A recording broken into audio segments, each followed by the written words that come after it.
Good morning, and thank you all for joining the workshop for the External Load Forward Scheduling Rights Process Initiative. This is Christina Osborne from ISO Stakeholder Affairs. I'll be facilitating the meeting.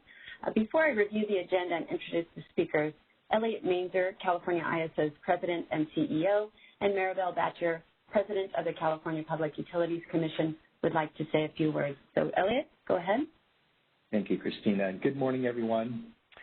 I really wanted to be here this morning to kick off this initiative because it addresses an extremely important set of issues for all of us in the West, and really it's a very high priority for me personally. Today's meeting represents the start of a dialogue between the ISO and the region to help shape our long-term policy direction on a framework that addresses operational challenges under stress system conditions that are becoming increasingly common across the Western Interconnection. The increasing recurrence of severe weather conditions is creating tight system conditions across a large footprint of the West, and exacerbating these conditions are the current and looming supply shortages across the WECC, along with a transmission system with finite capacity. In this context, import supply has become a critical component of the resource adequacy portfolios across the region, and thus the ability to deliver these imports across the different transmission systems to reliably serve load is of utmost importance. We recognize that external load-serving entities and balancing authorities depend on exports from the ISO or generation wheeled through the ISO system to serve load, just as California depends on imports delivered through other systems. While we have a framework in place starting this summer that introduces interim scheduling priorities for wheel-throughs and exports in relation to ISO load as a way to provide access to our system in these stress conditions, we recognize the limitations of this interim framework and are committed to working collaboratively to develop a long-term, durable framework that can more effectively meet the needs of California load-serving entities, as well as others who depend on our transmission system to meet their reliability requirements. The principles of native load protection and open non-discriminatory transmission service acknowledged by FERC in its recent decision on our interim solution are important guides to this conversation. To those, I would add the principle of looking out for your neighbor. All of us are woven together and dependent on each other to maintain the reliability of the Western Interconnection during these times of profound change. And never was this more acutely demonstrated than over the past 5 days. And only by demonstrating a true spirit of collaboration and creative problem solving will we effectively address this important set of issues and the other topics of market design that it impacts. I really appreciate your willingness to actively engage in this initiative, to share feedback, ideas, and perspectives, and I look forward to achieving a positive outcome for all of us. It's now my privilege to introduce Maribel Batcher, the President of the California Public Utilities Commission, who would also like to offer a few comments this morning. Thank you very much for being here, President Batcher. Elliot, thank you so much. I really appreciate being here. And I want to thank all of you for your participation today. First, and to further emphasize a point Elliot just made, it is important for us to acknowledge we are jointly facing the same challenges. Tens of millions of those we serve have jointly endured extreme heat waves in recent weeks, as Elliot just noted, and are preparing for the threats and impacts still ahead of us due to the terribly dry conditions throughout the West.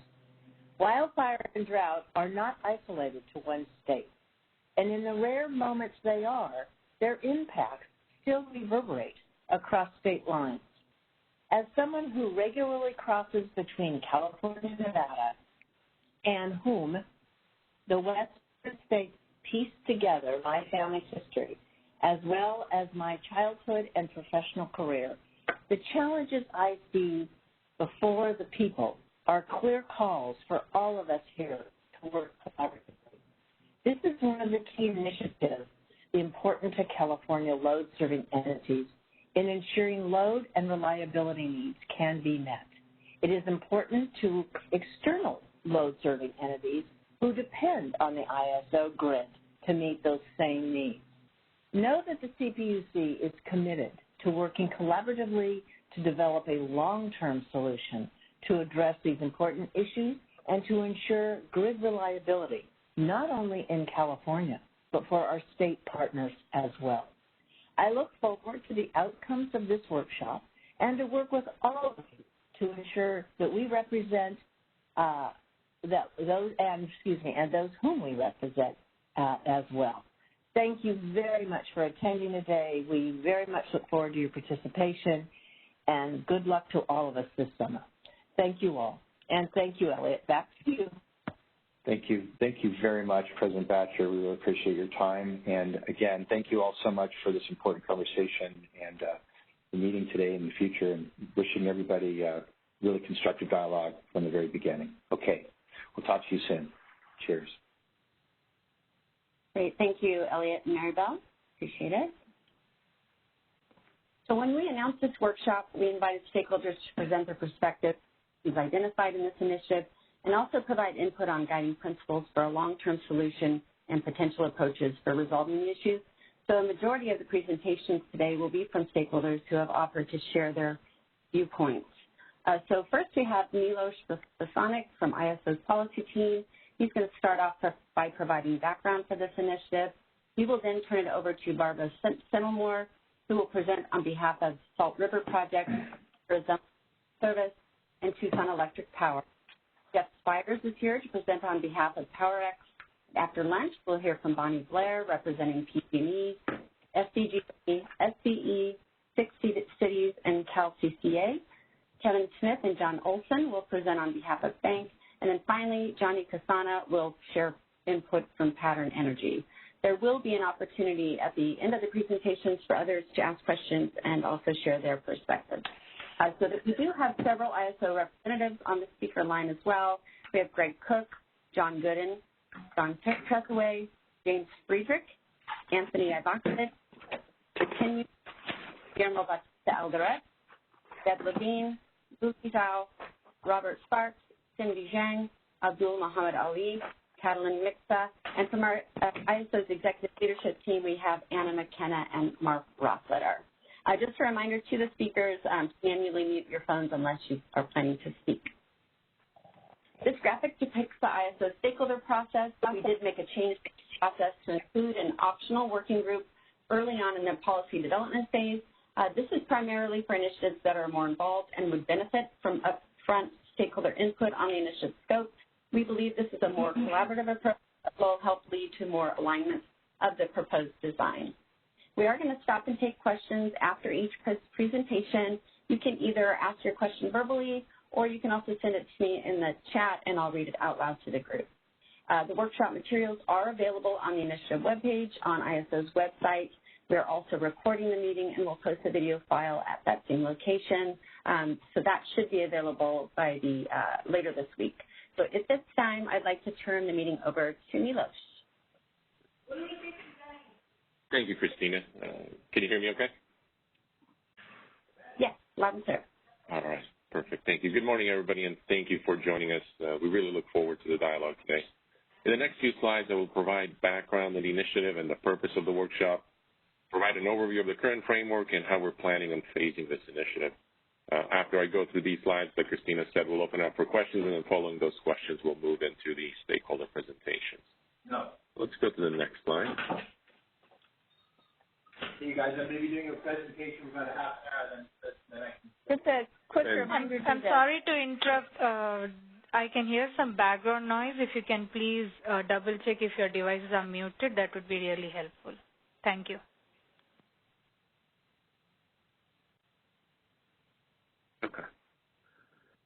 Okay, so we're on slide 6. So earlier this year, we undertook a fast-tracked initiative evaluating market enhancements in preparation for this summer and the anticipated challenging system conditions. One of the topics that we addressed in that summer readiness initiative was the development of enhancements to the export, load, and wheeling scheduling priorities, and those enhancements would be in effect starting this summer. In that initiative, we also recognized the need to evaluate and develop a more holistic, long-term framework for establishing scheduling priorities in our market, and this initiative will focus on that long-term framework. However, we also want to explore and hear from stakeholders about any near-term enhancements that could be in place by next summer to improve that interim framework that we have in place. Let's go to the next slide. Okay. Okay, a little bit about the workshop today. So today's workshop is really designed to obtain stakeholder input and perspectives to help us ultimately shape the scope of the initiative and future proposals. We recognize that this initiative has wide-ranging implications for both internal entities as well as external entities that are relying on our system to meet their load and reliability needs. In particular, the workshop is designed to hear from stakeholders on issues and challenges related to the ISO's processes for managing schedule curtailments on the interties, as well as issues related to access to our transmission system, any suggested near-term enhancements to the scheduling priority framework and associated requirements that could be in place by next summer, as well as any guiding principles for the development of a long-term holistic and durable solution, and any approaches or frameworks that the ISO should consider for this long-term solution to the extent that the stakeholders had a chance to think about that long-term framework at this stage. To that end, we will have a number of stakeholders presenting on some of these issues, and after we go through those stakeholder presentations, towards the end of the meeting, we have set aside time for an open forum. This open forum will be an opportunity for stakeholders to share their input and perspectives on these topics that I just mentioned, as well as anything else that you may hear today throughout the different presentations. We certainly appreciate hearing from you, and I urge you to engage actively and constructively. And like Christina said, after we get through each presentation, there will be time for Q&A for each presentation. Let's go to the next slide. Okay, a little bit about the initiative background. I think we're on slide 8. If we can go back one. There you go. So I want to briefly touch on that current framework and the role of market scheduling priorities in our market. I think it will help provide context for aspects of the different presentations today, the identification of different issues, suggestions, and principles that stakeholders may share. In the organized market context, the ISO manages schedules on its grid through day-ahead and real-time markets. And in these markets, scheduling priorities dictate the order of curtailment of self-schedules. When parties submit self-schedule offers in the market, if there's sufficient generation and transmission capacity to support these self-schedules, the market will uphold these. But to the extent that there is not sufficient supply or there are binding transmission constraints or limitations, there may be a need to curtail self-schedules to clear the market. These curtailments are based on market penalty parameters that ultimately reflect the different scheduling priorities, dictating the order of curtailment. In this context, transactions with lower scheduling priority are curtailed ahead of higher priority transactions. Let's go to the next slide. Slide 9. Through the different market enhancements for Summer 2021 initiative, the initiative that we just completed earlier this year, we developed interim market scheduling priorities and requirements that will be in effect starting this summer. Under these interim priorities, if certain criteria are met, wheel-through and export transactions can obtain scheduling priority equal to load for self-schedule curtailment purposes. Wheel-through transactions can establish a high scheduling priority. These are also known as PT wheels, by identifying 45 days prior to the start of the month that the wheel-through transaction is supported by a firm supply contract with an external load for the month. And also, they would be attesting that the transaction is supported by secured firm transmission to the ISO border for the entirety of the month. Export transactions can similarly establish a high scheduling priority. These are known as PT exports, by sourcing the generation from non-RA capacity and confirming that the load-serving entity outside of the ISO has rights to that capacity. Again, to the extent that these requirements are not met, some of these types of transactions will have a lower scheduling priority in curtailment situation. Let's go to the next slide. Okay.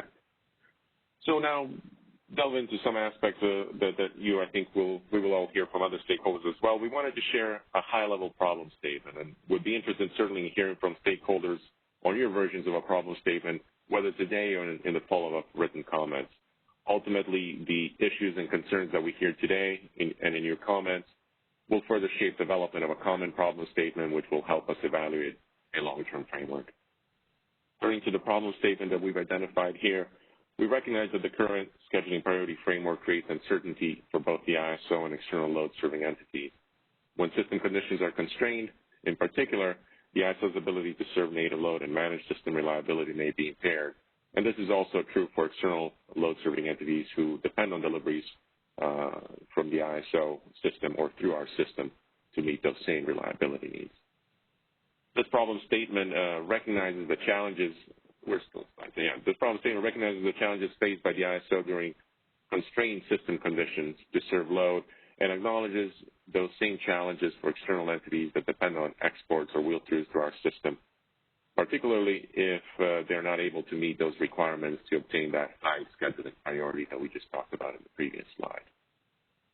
Let's go to the next slide. So throughout today's workshop as well and in written comments, we also are seeking stakeholder input on principles that should be considered in developing this longer-term framework. We have identified some initial principles here in this slide, but we'd certainly appreciate input and additional principles for consideration. The first principle identified is that the framework should ensure that the ISO has the ability to serve native load while providing non-discriminatory access to the transmission system, consistent with open access principles. Second, the framework ultimately that we identified should ensure that the ISO has the tools and processes necessary to manage the grid reliably. This is particularly true in stress system conditions. And third, the framework should preserve the efficiencies and efficacies of the ISO market in dispatching resources on a least cost basis to serve load and meet the different market needs. This is ultimately the benefit of that the organized market offers. And as I noted, we look forward to hearing from you today or throughout the comments in the next few weeks about additional principles for consideration. Let's go to the next slide. Okay, and finally, before we turn it over to questions, I want to provide an overview of the timing of the initiative. We see this initiative proceeding in two phases at this stage. Phase one of the initiative will focus on near-term enhancements that can be in place by next summer of 2022. We would certainly appreciate hearing from stakeholders today and in comments about any potential enhancements to the current framework for consideration by next summer. And we would also, at this stage, we would present this proposal to the ISO board in March of 2022, March of next year, allowing time for FERC review and in time for summer implementation. So it's a fairly fast-track process, but we look forward to hearing from you on any kind of enhancements that we may want to consider. And then phase two of the initiative will focus on development of a holistic, long-term framework for establishing market scheduling priorities. As an initial timeline, we would target May of 2023 for presenting the proposal to the ISO board with implementation in January of 2024. But I want to recognize that for phase two, these are initial timelines which further be refined and informed by the scope and structure of the ultimate framework that we consider. And this will be informed by your feedback as well. To the extent that framework has interdependencies, for example, with the CRR and NIC allocation processes, that will need to be considered when informing this timeline. A framework that does not have those same interdependencies could potentially be completed earlier, and we would again need to consider those timelines carefully. Your presentation and comments today also, as well as written comments that will come in early August, will ultimately help shape the scope of items that we evaluate. We're targeting posting on issue paper in late August and will further define the scope of items for consideration, the problem statement, principles, and based on those, identify a more detailed timeline for the straw proposal publication and subsequent papers to get us to these targeted board and implementation dates. So let's open it up for questions now, and after questions, we will start with a stakeholder presentation. Great. So if you have a question, you can press #2 to raise your hand, and please start by identifying yourself, or you can also send your questions to me in the chat.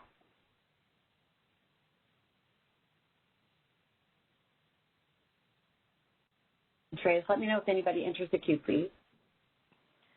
Sure.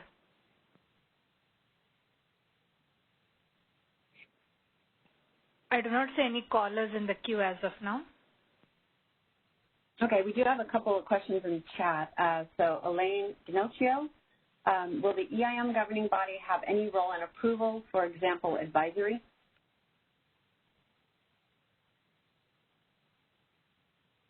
This is Milos, and others from the ISO, feel free to jump in. But I think there will be a role. I think it depends ultimately on the scope of the items that we evaluate within each of the phases. But ultimately, we would be taking these items to the EIM governing body as well for presentation. Okay, thank you. And then from Ellen Wolf, she said the ISO slides seem energy scheduling centric, but there is a trade-off with grid capacity for interconnection and NIC, correct? Yes, and I think, that may again depend on the type of framework that we ultimately consider here for that long-term solution. And we're certainly open to suggestions from stakeholders on what that long-term framework may look like. Like I said, I think in this last slide, depending on that framework, there may be different interdependencies with different processes. So I think, once we hear from stakeholders and start looking at these different types of frameworks, we'll need to keep in mind those connections both to the CRR process, to NIC, to the planning process, to the mission planning process, and that, I think, will ultimately help inform the timeline of the initiative of the phase 2 as well. Okay, great. Thank you. So, Therese, do we have anybody in the queue, or do any of the panel members have questions? I do not see any callers in the queue as of now. Okay, I'll just give us a second to see if anybody sends questions in the chat.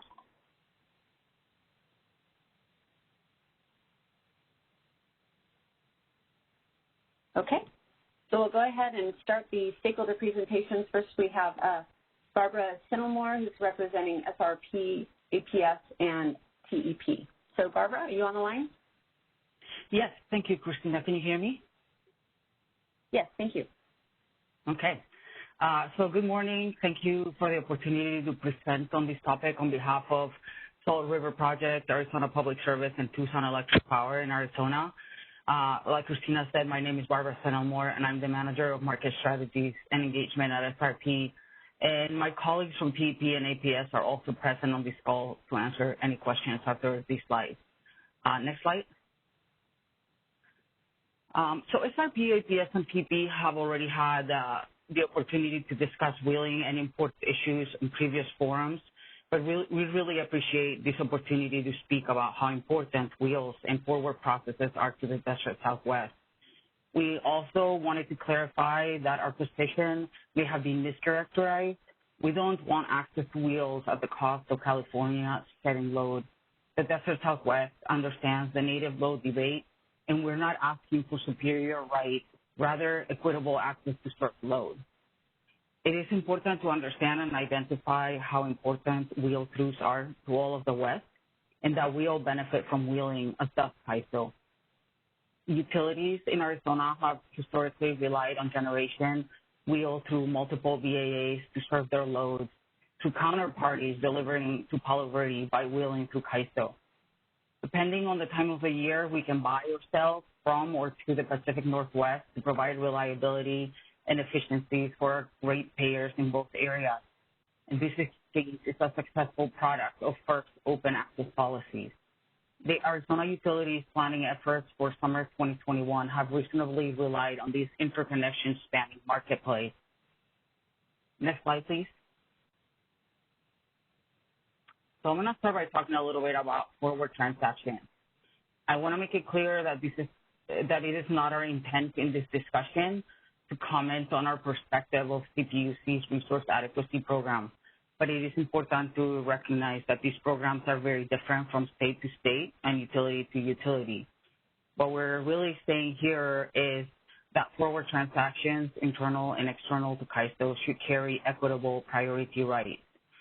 Forward contracts serve the same purpose for internal and external load-serving entities because we all have the same goal of securing reliable generation for our load. So access rights should have equivalent priority. We're not opposed to additional or separate forward scheduling transmission access charges, but in that case, additional charges should come with additional rights. Continuing with this topic, firm transmission is not an appropriate or equitable proxy for forward transactions such as RA on a sustained basis. So, for example, while SRP requires firm transmission for its contracts, whether it's forward or short-term, firm transmission rights are not the best or more equitable or most equitable proxy for resource adequacy given the CPUC RA requirements. Instead, external load-serving entities should be able to represent a forward purchase as meeting RA requirements without any specifics on firm transmission. If CAISO would prefer to use transmission rights as the proxy for priority access to its system, such requirements should be applied consistently to imports to CAISO and not just wheel-through. Substitution provisions should be consistent for internal and external registered forward contracts. These contracts serve the same purpose and should be afforded similar rights to make whole when needed, to be consistent with forward plans. Next slide. Okay, so now moving on to day-ahead transactions. Similarly, day-ahead transactions for both internal CAISO load-serving entities and external entities have identical purposes, and limiting, restricting, or adjusting transactions near the conclusion of the day-ahead timeline can have profound unintended consequences with respect to the reliability and efficacy of the day-ahead plans. Oh, I'm sorry, Christina, can you move on to the next slide? I just realized we're still on the last one. Sorry, I forgot that there was two with forward transactions. So yeah, as I was saying, the day-ahead transactions for both internal CAISO load-serving entities and external entities have identical purposes. ETAGs can be extremely valuable sources of information here, and if utilized, CAISO should at least help prioritize based on sync-on ETAGs, since they can help distinguish load from marketers for resale. Day-ahead transactions are difficult, so CAISO should be very concerned with the impact the activity for exports has on bilateral markets. Notice for transactions failing RUCs after clearing IFM are lifting prices at key hubs in the Southwest, and given some of the manual intervention that may occur during the RUC process, CAISO should strongly consider what steps it can take to improve transparency in the process, including providing both RUC and IFM forecasts in advance of the IFM submittal deadline, as well as any justification or support around manual interventions intended between IFM and RUC forecasts. Next slide. And the same as with forward transactions and day-ahead transactions, the purpose of real-time transactions for both internal and external to CAISO is the same, and having a similar intention should imply similar priorities.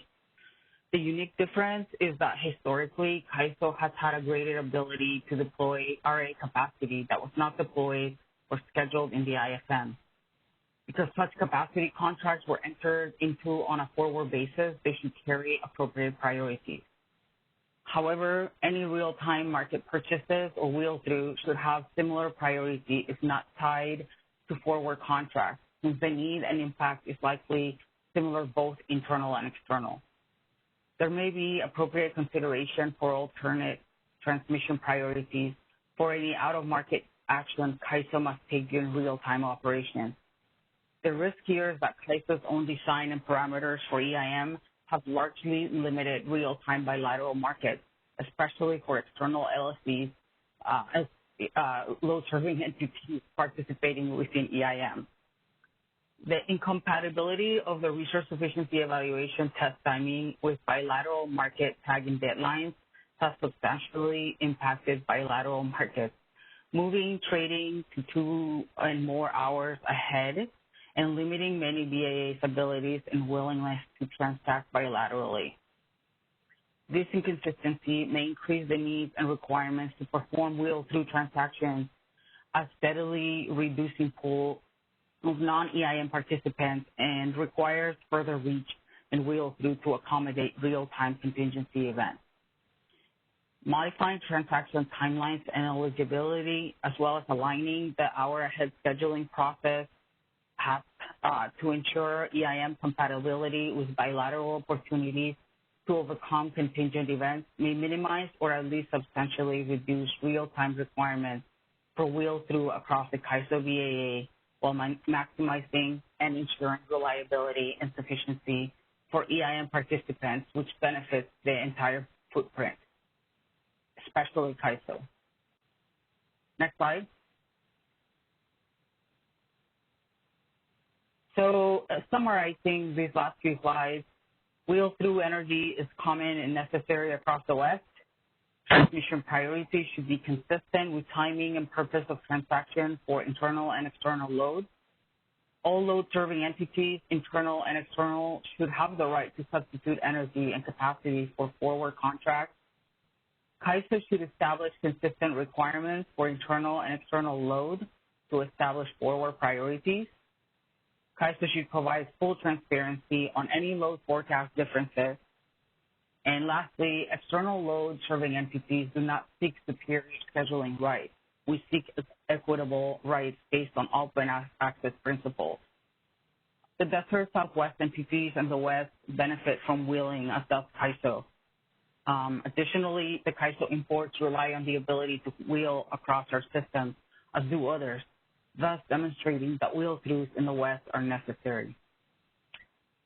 SRP, APS, and TEP appreciate the opportunity to present our position on the wheeling and imports issue today. Thank you. Great. Thank you, Barbara. So we'll go ahead and take questions. Again, press pound 2 to raise your hand. You can also send your question to me in the chat.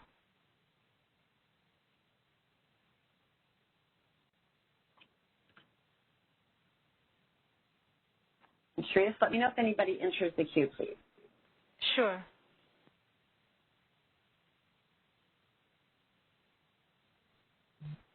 I do not see any questions on the phone line as of now. How about any of the panel members? Do you have questions for Barbara or Milos?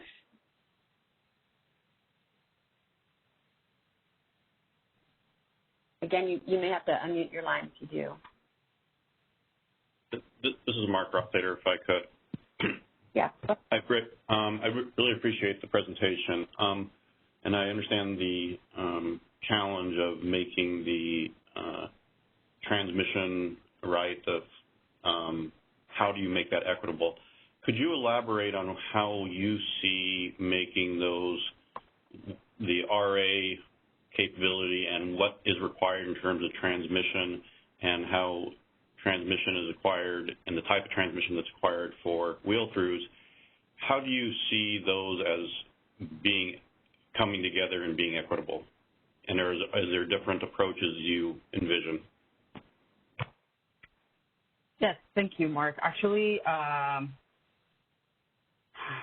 don't want to give you the wrong answer, so I'm going to try to reach out to either my colleagues at TEP or APS or Bobby Olson. I know he's on the line, and he's ready to answer questions that I can't very well. So, yeah, Bobby, if you can raise your hand. Yeah, Bobby, if you're on the participant line, press pound 2.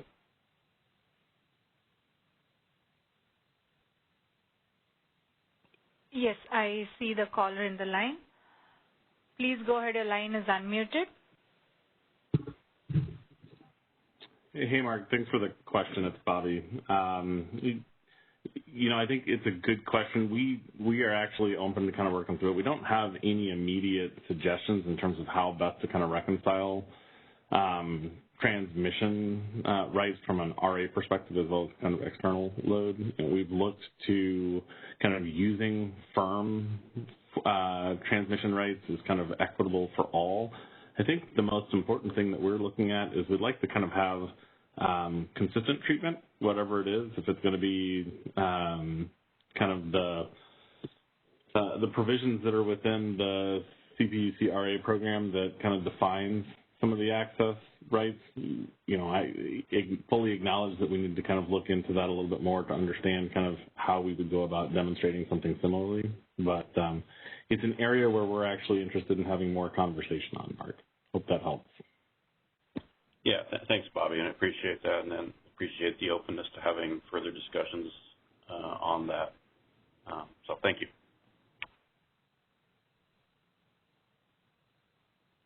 All right, any other questions? I see a few in the chat.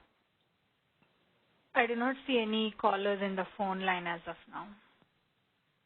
Okay, so I'll go ahead and read off the chat questions. So from Jeff Nelson, how do these BAs treat wheels or imports in their resource adequacy plans with their regulators?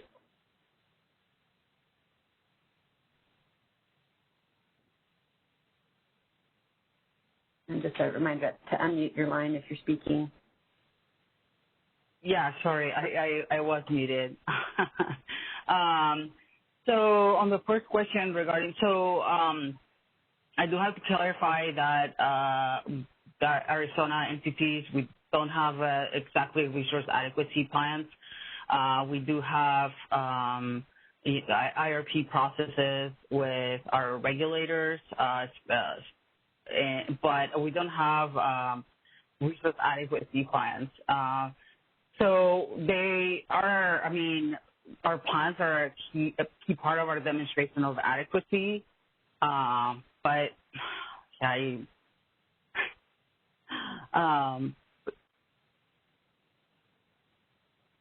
okay. So yeah, that's all I have to say about that question. Sure. Okay. We have another one from Stephen King, and it's helpful if you guys can list your organization in your chat. That way we know who you're representing. But Stephen King asked, hold on, sorry, it jumped up a little bit. External entities desire equitable access to the transmission grid. Are they willing to commit to paying for the part of the transmission grid they will be using? That's the first question. Says currently California ratepayers pay for the transmission through the tax charges. If external entities want the same access, should they also have their load paid for a committed share of the tax charges?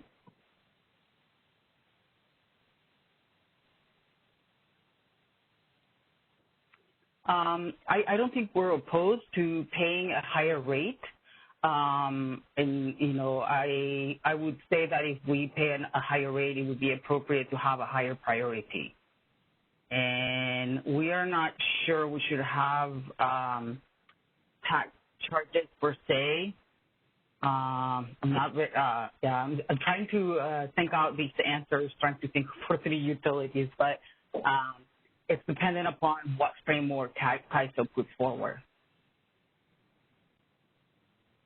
Okay, thank you, Barbara. And then another question from Steve Kearns, who's with the Public Generating Pool. Steve asks, he says, he's a little confused by the statement that firm transmission is not an equitable proxy for forward transactions as RA, and that forward transactions should have the alternate representation to firm transmission external to CAISO border.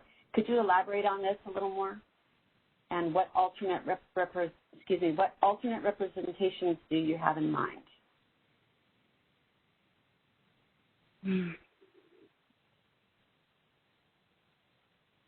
And let me know if you need me to repeat the questions. Oh, I'm rereading it on the chat. Oh, great. Okay, good. Yeah, thanks.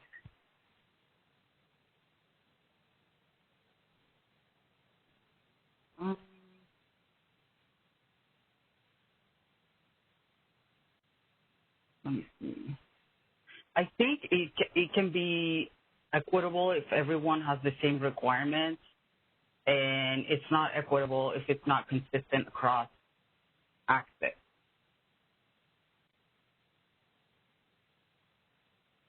And I don't know if that explains that, or what alternate representations do you have in mind?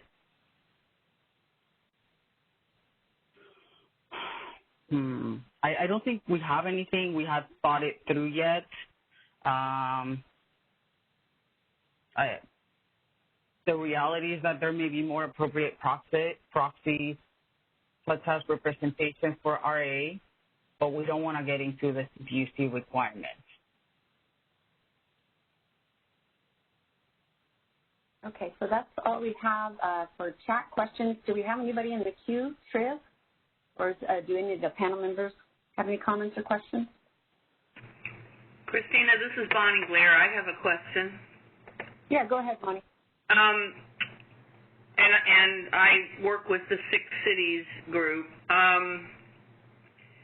Do the Desert Southwest entities offer transmission on their own systems that have all of the attributes that you would like to see apply to to transmission over the CAISO system, including fee structure and also scheduling priorities. And if the answer to that is not at this time, then a follow-up question would be, would you be willing to offer transmission over your own systems having the same attributes that you would like to see the CAISO offer?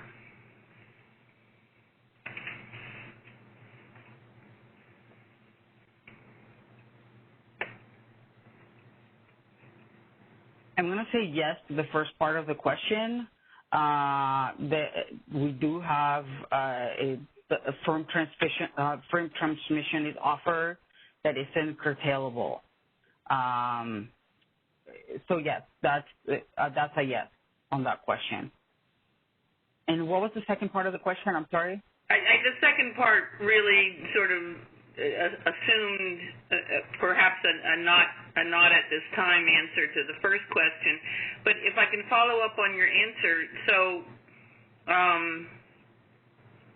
there is a fee for the transmission service over your own systems, correct? And is the fee tied to the scheduling priority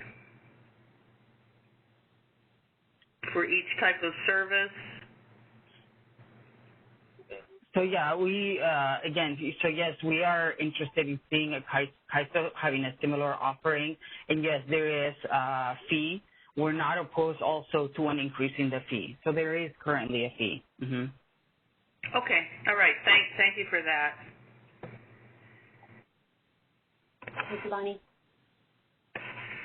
Any other questions in the queue? Yeah, go ahead, Milos.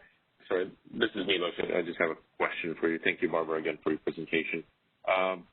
Just turning back a little bit, keeping in mind the interim framework that we have in place today, where there are certain requirements that have to be met 45 days in advance for wheel-through transactions. Just to better understand some of the issues, you're looking for additional flexibility within that 45-day framework for wheel-through transactions to be able to essentially transact closer to day ahead those wheel-throughs and effectively obtain a higher priority.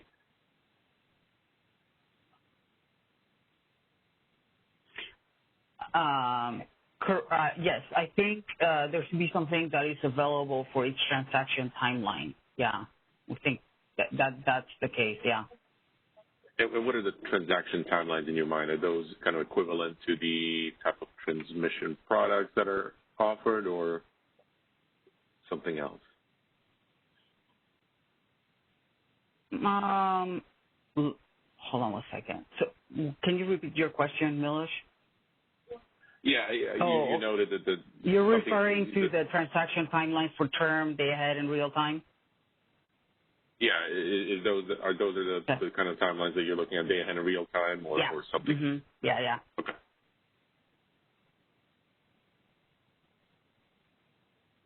Thank you. Okay. Any other questions for Barbara before we move on?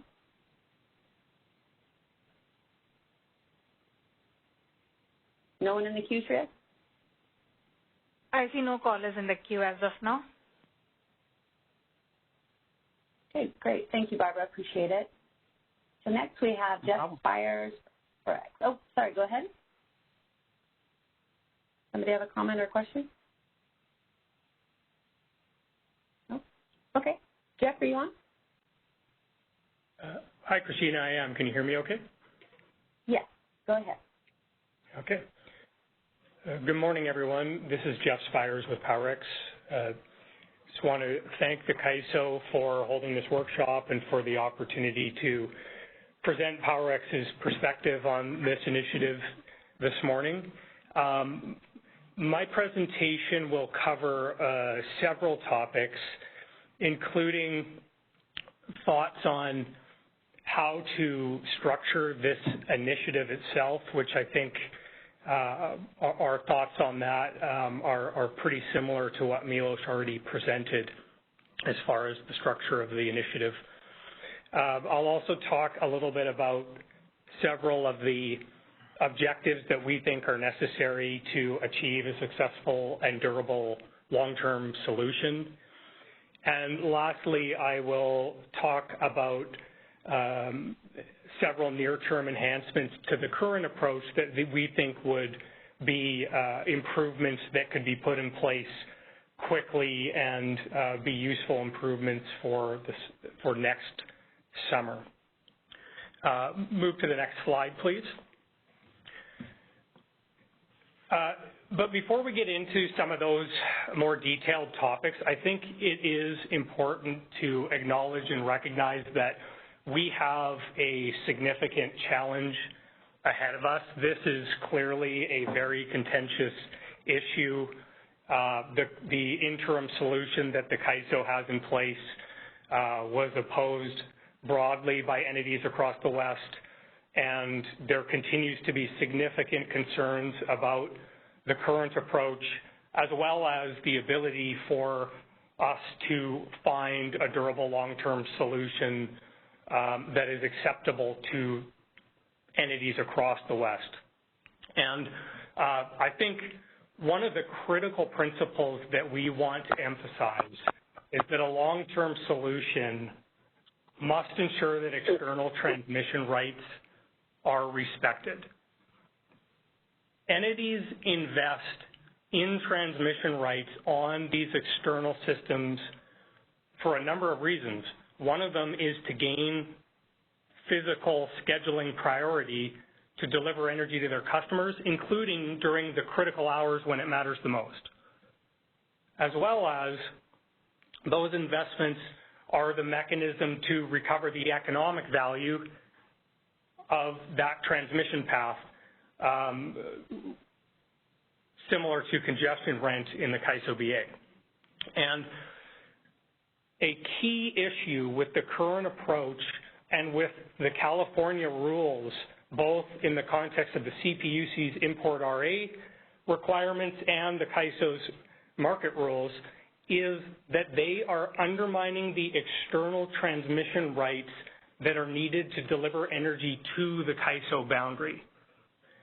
And that occurs because it is the CAISO and CPUC rules that determine who flows on the key paths during critical hours and how the economic congestion value is ultimately allocated.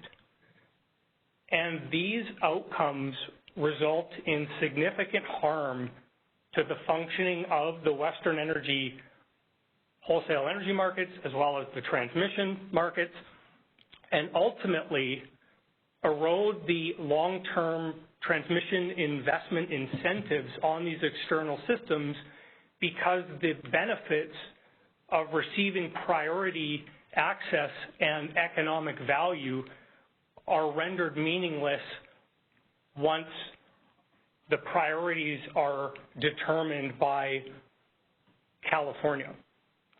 And I raise this because I think it is really important for us to be clear and acknowledge that this outcome is not sustainable on a long-term basis. To have the external transmission rights either be ignored or undermined through market rules or program design choices made in California or in any other region.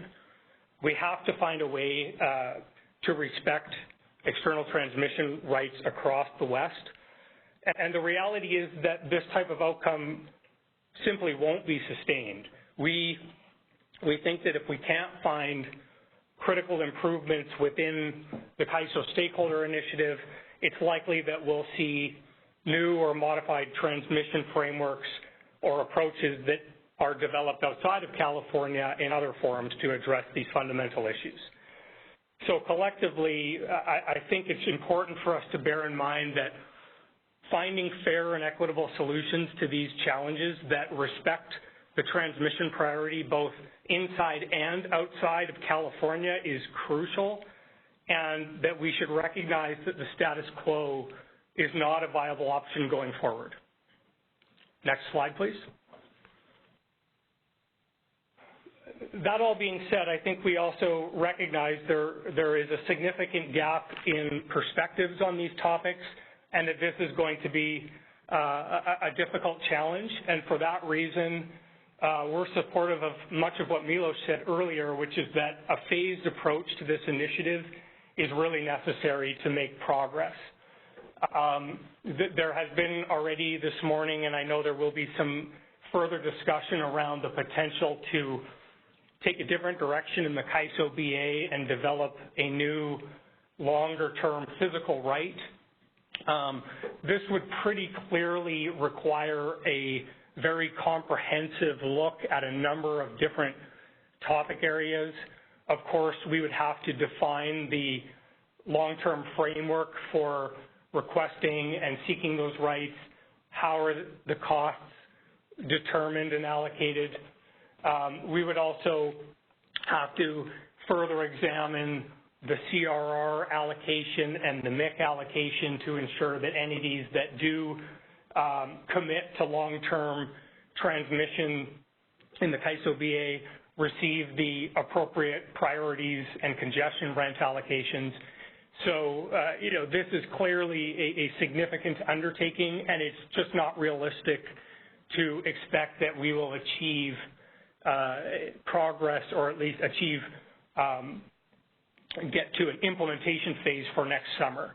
And so I think, as Milos suggested, we're better off recognizing that, phasing this out into two elements, and our proposal would be that while we continue to discuss the objectives for a longer-term solution, we should simultaneously be looking at near-term enhancements to the interim proposal that could be implemented in time for summer 22 to improve upon what we have in place right now. Next slide, please. In terms of a longer-term solution, it does seem as though the right place to start is seeing if we can develop an agreed-upon set of objectives for what that solution should look like. In our mind, of course, we want to ensure that the solution supports regional reliability. We think that there are some near-term enhancements as far as transparency and coordination that can assist with that, but ultimately the long-term objective is reliability as well. As I mentioned towards the beginning, respecting the external transmission rights that are necessary to deliver to the CAISO boundary is a paramount issue that needs to be part of the solution. And related to that is ensuring that the users, the entities that fund the transmission lines, whether they're in California or outside of California, that they are receiving the physical priority and the economic value associated with those facilities. And then lastly, of course, we want to ensure that we are seeking solutions that are consistent with competitive markets. We want the transmission to be efficiently utilized, both in terms of the short-term dispatches as well as long-term forward contracting and incentives, and to ensure that we're getting the right investment signals for long-term funding of the transmission system across the West. Next slide, please. We also, just switching gears, we would like to propose two near-term enhancements that we think are implementable. We think it's appropriate to spend some of the early focus on what we can do in advance of 2022. And there are two topics that I'll address. The first one is providing additional transparency around import RA and PT wheel requests at a given intertie. And really this boils down to reporting to allow market participants to see the quantity of contracts that have been registered at each location to benefit their ability to forward contract and evaluate the curtailment risks that may be occurring. So I'll come back to that. And the second suggestion is to require valid E-tags for both import RA and PT wheels before initiating any real-time curtailments. And this is to avoid the risk of inefficiently over-curtailing import RA or PT wheel schedules and ending up in a situation where there's unused transmission during critical hours. Next slide, please.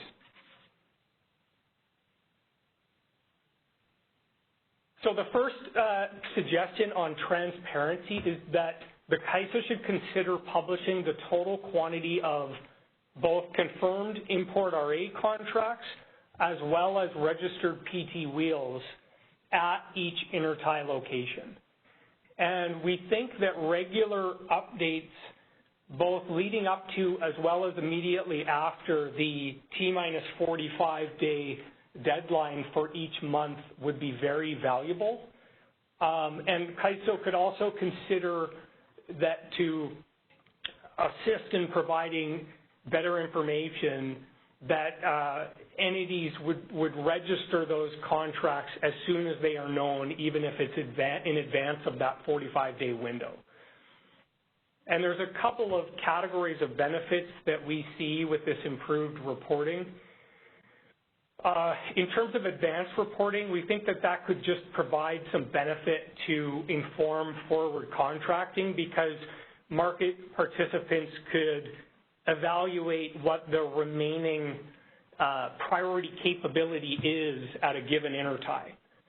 And that would allow entities that haven't yet finalized their contracts to proactively adjust and try to seek out intertie locations where there are fewer existing commitments, so that there's a better utilization of the intertie capability that is available, and it allows entities to sort of proactively reduce their risk of curtailment. And the second piece of the transparency is that reporting after T-minus 45, when the contracts are final, then allows entities to be able to better assess what is the maximum pro rata curtailment that could occur under stress system conditions if it comes down to that. And so that would be, I think, beneficial for LSCs both within the CAISO BA as well as external entities to be able to better evaluate what the potential curtailment risk is to their contract deliveries at a given location. So those are the two pieces of transparency that we think would be very beneficial and could be implemented relatively easily. Next slide, please. The other broad topic area is the concern that I mentioned previously about unnecessary over-curtailment. And the risk we see here is that the current approach has the potential to result in unnecessary curtailments to legitimate import RA and PT wheels based on import RA contracts that are not ultimately delivered. And the issue that we're concerned about is there is a well-known concern that's been discussed both in CAISO and CPUC forums that some import RA contracts reflect paper capacity, meaning that the seller does not have supply or transmission associated with that obligation. They're speculating on the ability to find that supply at the last minute if they happen to get a market award. And so the risk is that they may fail to deliver during the critical hours. And under the current framework, those delivery failures will not be known by the CAISO BA until 20 minutes before flow. That's the e-tagging deadline in real time. There's really no way for CAISO to be able to identify upfront whether or not those contracts are going to show up. And that creates a real risk that during the post-HASP allocation and the curtailments associated with that of inefficient outcomes where either a real import RA delivery that has valid supply and transmission or a PT wheel ends up being preemptively curtailed through that allocation, and then the paper import RA contract fails to deliver. And one of the key issues we see with that is that this type of delivery failure is most likely to occur during the stress system conditions we care about the most, because that's when the spot market supply is very tight and is not necessarily available to backfill that seller's RA obligation. And so this might be infrequent, but if it does occur, it could be material and result in unnecessary curtailments and ultimately transmission capacity going unused during critical hours. And I don't think we want to see that, and I think that that's something we can agree upon. And so the most basic suggestion, and I have a couple of various alternatives, but the simple concept is that CAISO should only initiate curtailments to schedules once there are more valid E-tags than the transmission path can accommodate, and not before that. Next slide, please. So something that we have proposed both in the CAISO and CPUC-related forums in the past is a day-ahead E-tag requirement. Day-ahead E-tags would clearly reduce the risk of over-curtailment, and we think that the CAISO should give serious consideration to establishing a day-ahead E-tag requirement for both import RA and PT wheels. And basically the concept would be that on a day-ahead basis, import RA E-tags would be submitted with an energy profile that matches the IFM Energy Award and a transmission profile that matches the real-time must-offer obligation or the RUC schedule associated with that import RA schedule. And that would, first of all, align the CAISO's tagging timelines for these schedules with the standard practices across the West for scheduling forward and day-ahead transactions. So we don't necessarily see this as a significant issue for most entities that already submit tags on a day-ahead basis for their non-California transactions anyhow. But also it would provide improved visibility to the CAISO operators about whether or not import RA is actually being made available or not, and it gives the CAISO more options and more time, including potentially through RUC or other day-ahead manual dispatches, to address any concerns if someone shows up without an E-tag or is unable to produce an E-tag. And so we believe that this is the most straightforward and simple approach to reduce the risk of last-minute delivery failures from paper capacity contracts and the risk that those last-minute delivery failures result in inefficient curtailments in real time that we don't want to see. Next slide, please. Now, if the CAISO ultimately chooses not to adopt a day-ahead E-tag, we have been contemplating whether there are other approaches that could reduce this risk. One alternative would be to adopt a similar concept, but basically establish an E-tag deadline in real time prior to running the post-HASP allocation. So again, set the energy profile to, say, the HASP schedule and the transmission profile to the must-offer obligation. But the critical difference between today's approach and this would be that the CAISO, when they go to run the post-HASP allocation and determine whether curtailments are necessary, that would be based only on valid E-tags. And so that would serve to reduce this risk of over-curtailment. The second alternative would be to simply delay issuing any curtailments until the current E-tagging deadline of T-20. Under that alternative, the existing post-HASP allocation would be largely the same, but the CAISO would not issue curtailments until they have seen valid E-tags confirmed and delivered at the T-20 deadline before the hour.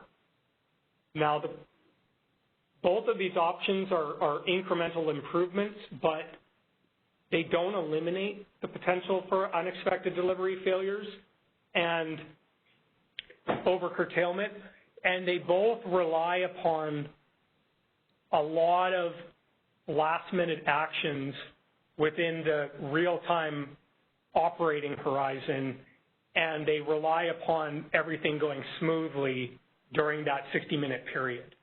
And that's why we think that the day-ahead E-tag requirement is not only more straightforward, but a much more effective solution, because it provides CAISO with that visibility up front with appropriate time to take steps to resolve any issues and avoid what ultimately could be a last-minute scramble if there are problems within the HASP timeline. So those are a couple of near-term proposals that we would put forward. That's the end of the presentation that I have. Happy to take any questions. Thank you for the opportunity to speak. Great. Thank you, Jeff. So we'll first take questions from participants. Again, press pound 2 to raise your hand, and then we'll go to our panel members.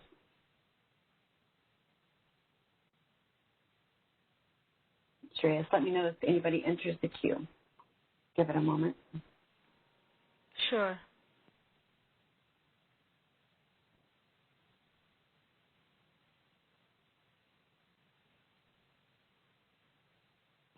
I do not see any callers in the queue as of now. Okay, yeah, I don't see any chat questions either, but we'll go ahead and see if anybody from the panelist side has questions. And just a reminder to unmute yourself if you do. Hi, Christina. This is Milos. Maybe I'll start with a question, and then we'll see if others have questions as well. But thank you, Jeff, very much for the presentation. Really appreciate it, and appreciate the detailed suggestions for near-term enhancements. In relation to the interim framework, again, thinking just about wheel-throughs that have certain requirements in the 45 days ahead, to the extent that we were to move in the direction of some of these tagging enhancements, including the day-ahead requirement for tags, do you see that as being, essentially obviating the need for that, some of those showings of the 45-day time frame, or are you envisioning that these would essentially, this is an enhancement to that, to the current requirements, building upon the current requirements that are in place? Thanks, Milos. That's a good question. No, we don't see them as replacing the 45-day notice period. We see these as complementary enhancements that could be added to the current approach as additional requirements that would enhance the visibility and minimize some of the challenges we see potentially occurring with the curtailments in real time. Okay, thank you. Do we have anybody in the queue, Shreya? I do not see any callers in the queue as of now. Okay, any other panel members have questions? This is Mark Rothater. Hey, Jeff. With regard to the idea on the tagging approach, I think I'm getting it, but I just want to make sure that does the approach support the idea that if you come out of ruck, you won't have an energy obligation potentially, but you still have an offer obligation potentially through real time. Would your tagging idea support that notion? Thanks, Mark. That's a good question as well. And yes, it would, because the concept would be that in that situation, there's no energy obligation, so the tag would not have an energy profile, but it would have a transmission profile with an E-tag from the source of the supply identified on it.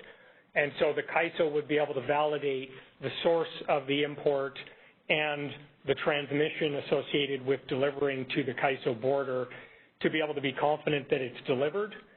But because there's no energy on the E-tag, that transmission is still efficiently released for resale by the transmission provider. It still allows for all of the regular economic displacement to occur within the real-time market that you would otherwise expect. So we see it as providing visibility to the CAISO, but doing that in a way that's consistent with economic dispatch and ensuring that we still have efficient market outcomes. Yep. All right, do we have anybody in the queue? I do not see any callers in the queue as of now. Okay, we do have a chat question from Steve Kern, PGP. The use of e-tags has come up several times in relation to RSC enhancements, and in that load export wheel priorities. Does CAISO have any concerns with this?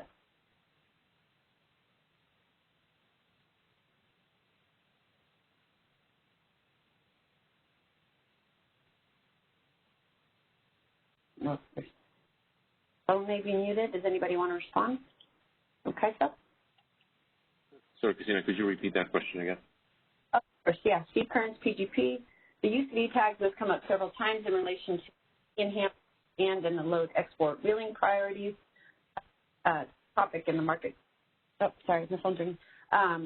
During the Summer Readiness Initiative, does CAISO have any concerns with?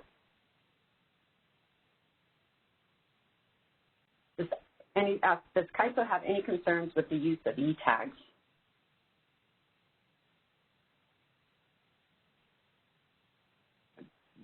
This is Milos. You know, I think today, I'm not sure, you know, with the use of e-tags in the context, but you know, I think that's something we'll definitely need to consider.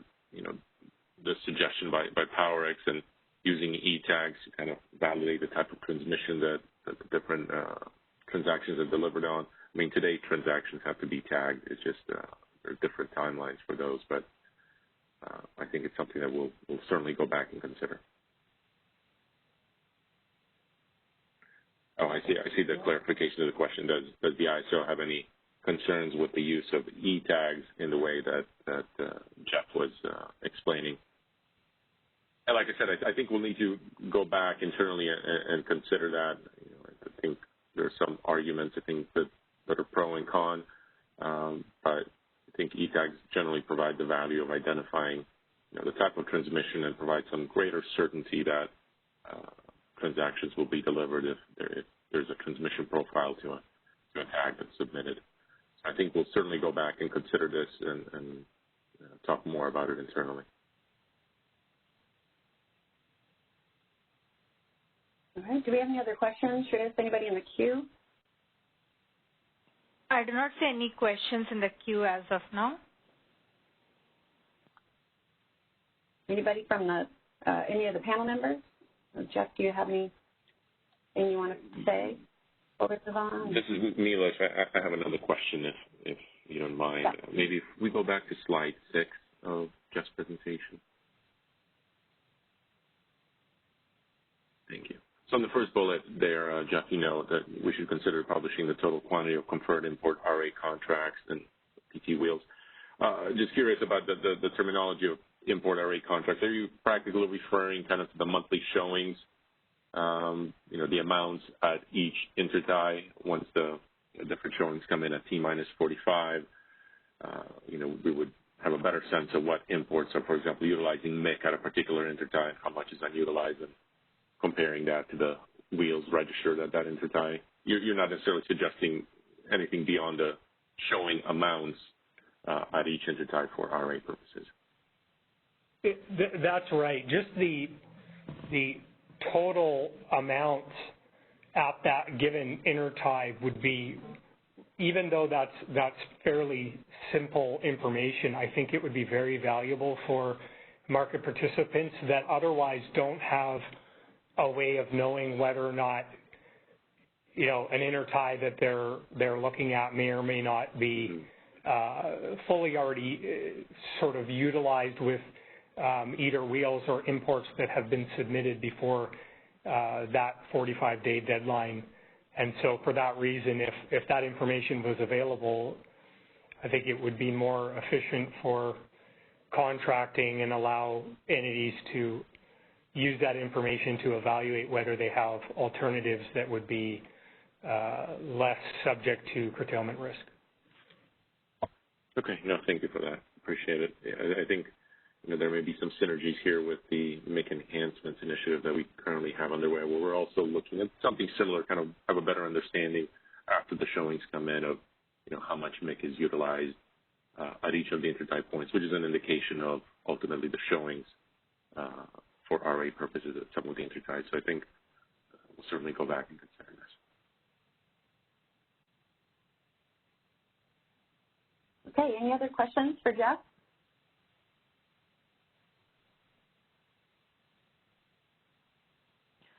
As a reminder, please press #2 on your telephone keypad to enter the question queue. You'll hear a notification when your line is unmuted. At that time, please state your name and question. To submit a written question, select all panelists from the drop-down menu in the chat panel, enter your question in the message box provided, and send.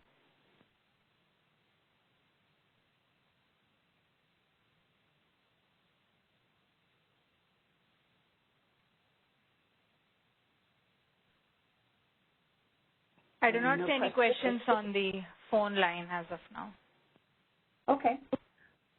So we are way ahead of schedule.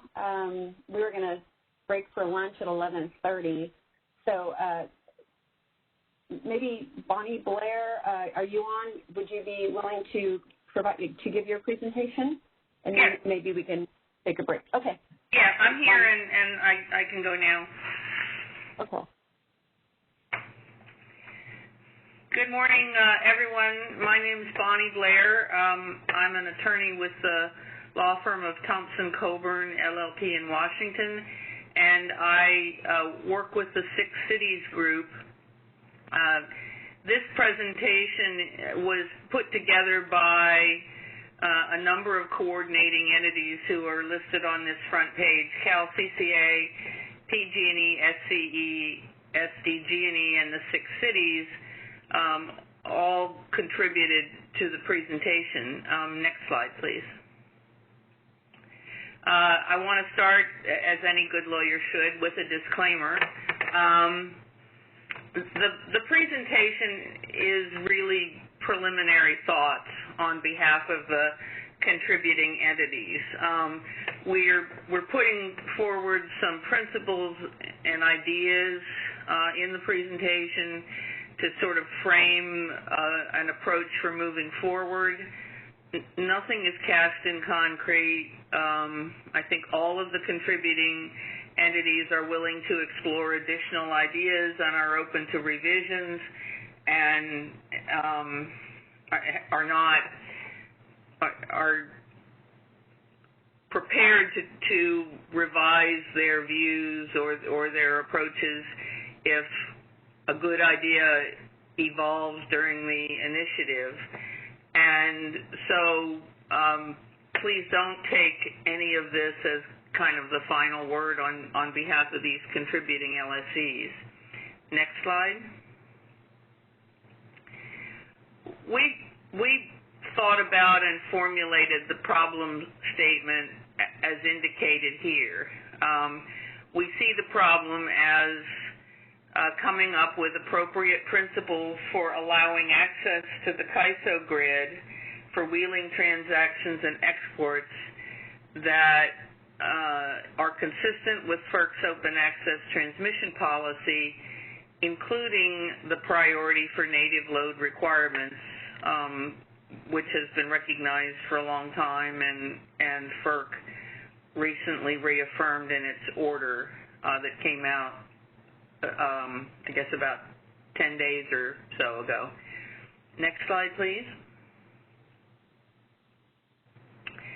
This is just a summary of the open access principles that were developed through FERC's Order 890 and its progeny, recognizing, again, the standard that native load has priority access to the transmission system. The open access policy requires that if there's capacity in excess of native load needs, that should be offered on an equitable and open basis.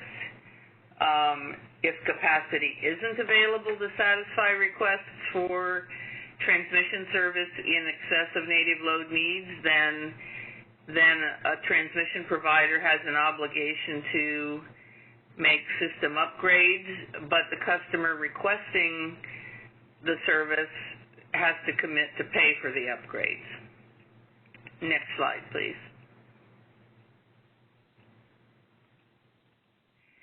So what the contributing LSEs see as basic principles for goals going forward, the ultimate goal would be to come up with a long-term durable solution that allows the CAISO to reliably serve its load and provides confidence to external parties that they can access transmission capacity through the CAISO or exporting from the CAISO during stressed system conditions.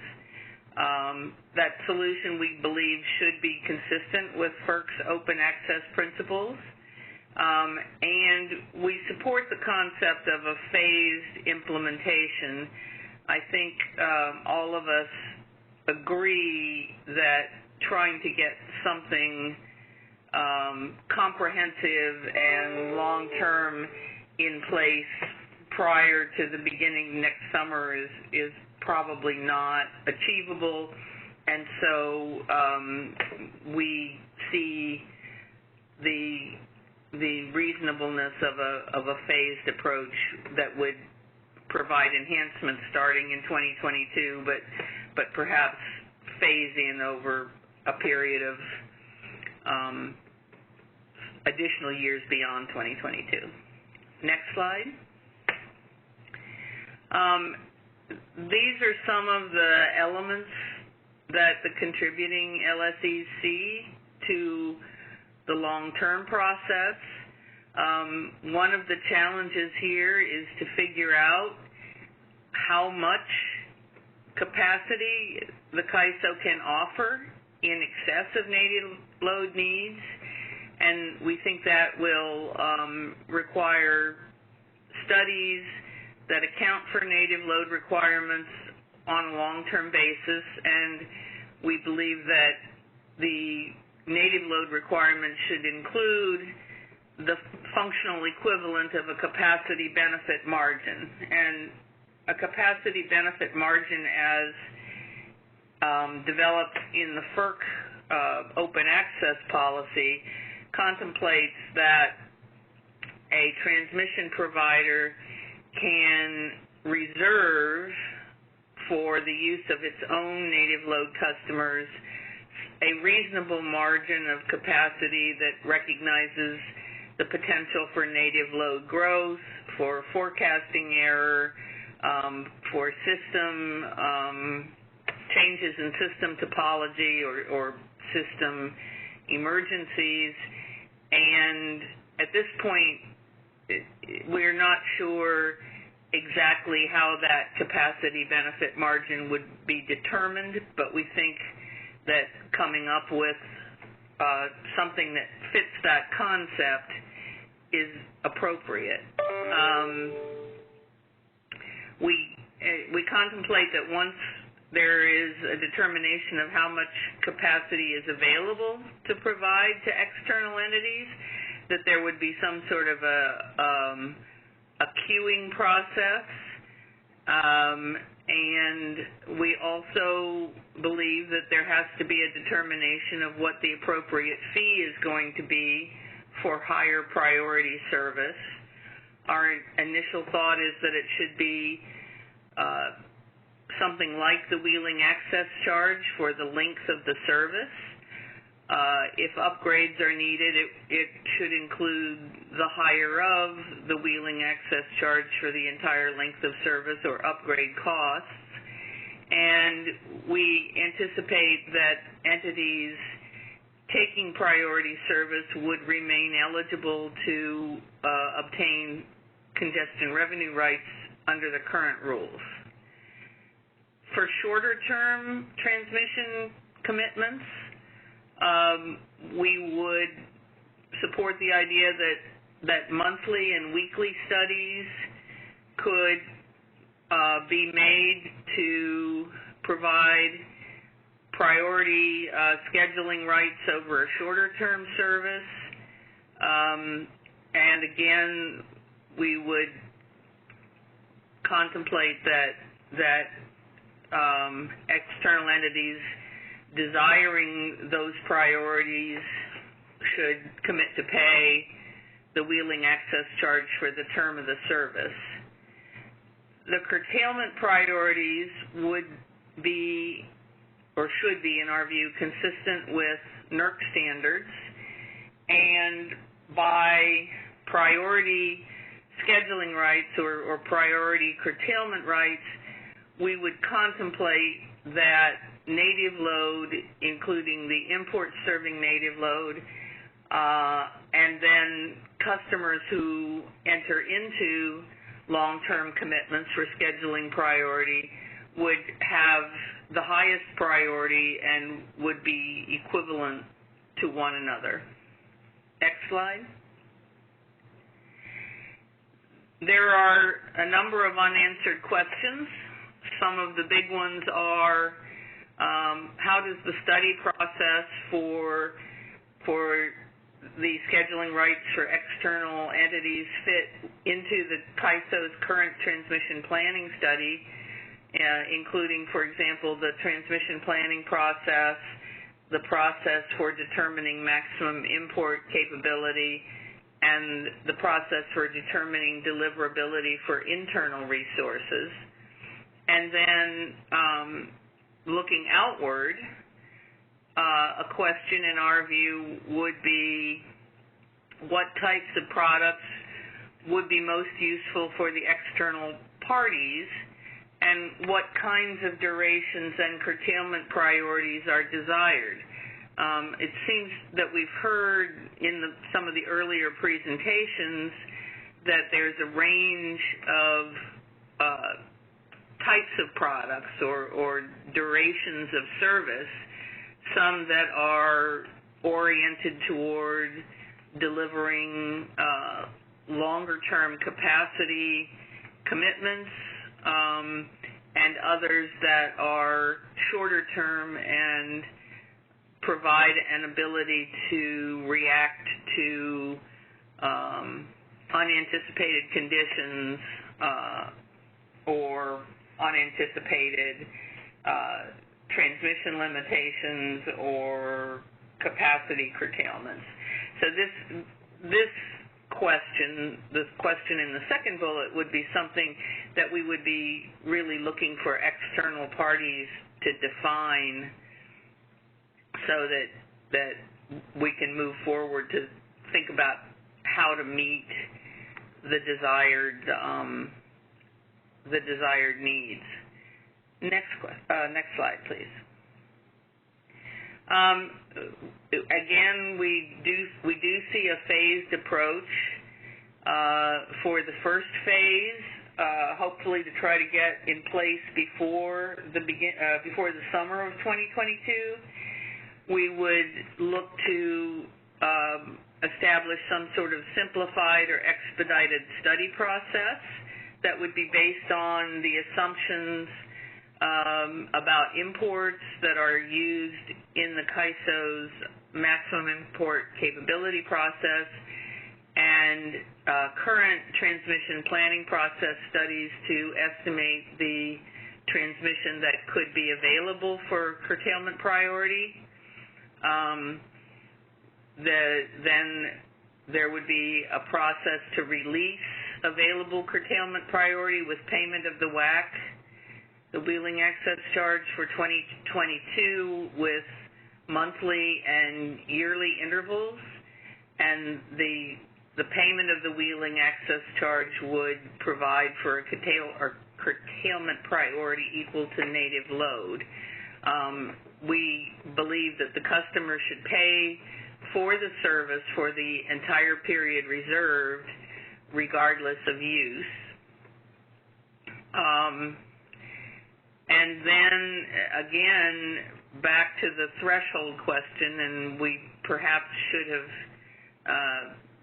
reversed those last two bullets, but the commitment process would be implemented after a determination of the capacity required for service to native load, including a reasonable approach to a capacity benefit margin. If all requests for curtailment priority could not be accommodated with the available transmission, then we would contemplate that there would be some basis for prioritizing requests based on a set of objective criteria, such as the length of the requested commitment, historical usage, or offer price, or some combination of those criteria. Next slide, please.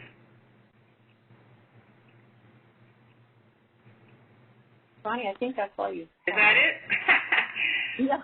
I was looking at my screen and not at my own slide deck. Yep, it is. That's it. Thank you for the opportunity to walk through this.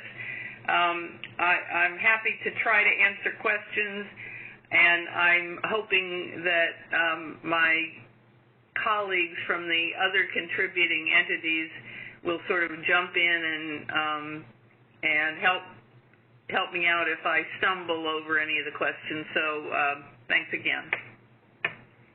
Thank you, Bonnie. So if you have a question, you can press pound 2. And also, if you're a member of the panel, you're welcome to ask questions.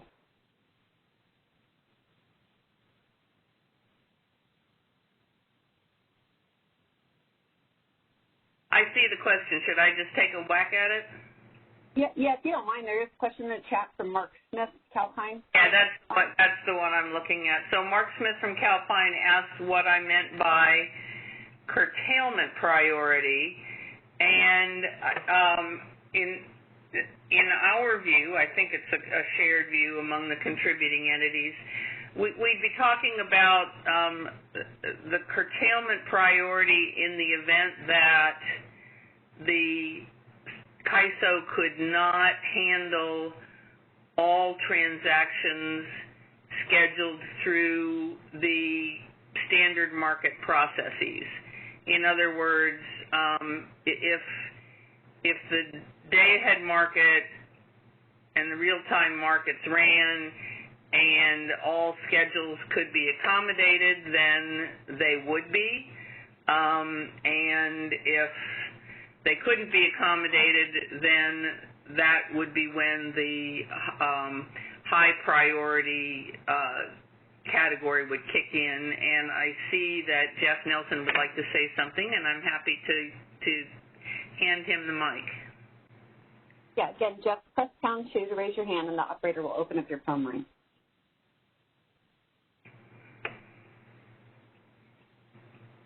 Jeff, your line is unmuted. Please go ahead. Hi, everybody. Good morning. Can you hear me okay? Yes, go ahead, Jeff. Okay, great. So I want to speak not even for Foley Edison, but just for me. Curtailment priority, there seems to be sort of a mindset outside of the ISO, a concept of firm transmission. And I'm not sure that concept is really meaningful in the ISO. Really, we don't have path-based type transmission. We have flow-based transmission. The flows go wherever they go, and the ISO manages it through congestion. On the interties, there are sort of scheduling interfaces with other balancing authorities. And it seems to me that what we're really talking about is allowing a schedule to not get cut. So it's not so much the firm transmission that people want from the ISO. It's really that they want their schedule to go. And they don't really kind of care what transmission happens if it's a wheel through, as long as both ends of the transaction go. So it's just something to think about in this concept, or in this conversation, that the concept of firm transmission may not be the right way of looking at this, but the concept of curtailment priority might be more helpful in our discussions. So I think Bonnie kind of hit on that, but I just don't know where everyone else's mind is in the rest of the West. Thinking path-based, firm paths, I don't think that's really helpful in the ISO. Anyways, thank you. And I would agree with Jeff. I mean, to shift to the concept of firm path-based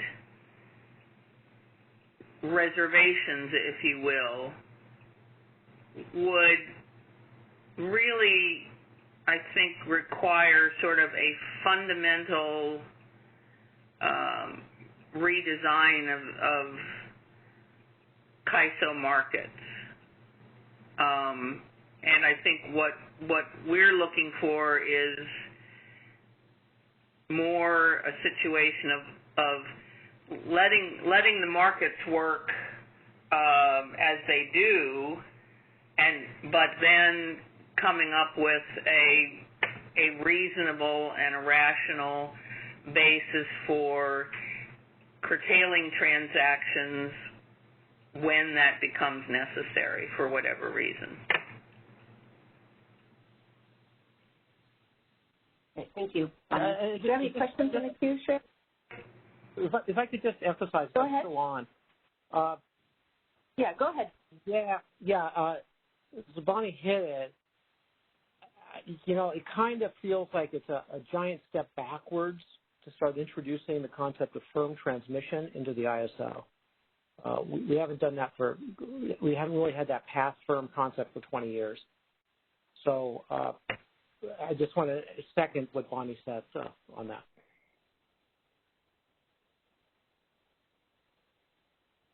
Okay, thank you. So we'll go to the caller in queue. Shreya? Sure. Caller, please go ahead. Your line is unmuted.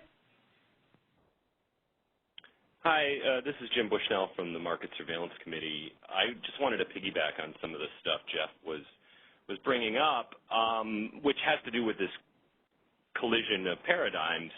And one other aspect of this that I don't think has been really confronted is if you buy firm transmission rights in other parts of the West, I guess I'd like to know more about what exactly the usage fee is, or if that's basically buying a transmission right and getting scheduling rights for no additional cost. Whereas I think the paradigm we had in mind in California was something akin to a curtailment priority, but you would still have to pay the congestion costs, which could be quite substantial.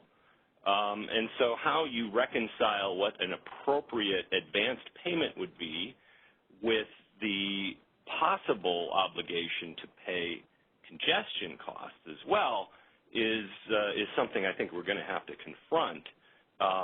Bundling perhaps financial transmission rights with it would be one approach, but then there might be a negative pay stream from those CRRs, and so there's some tricky issues there.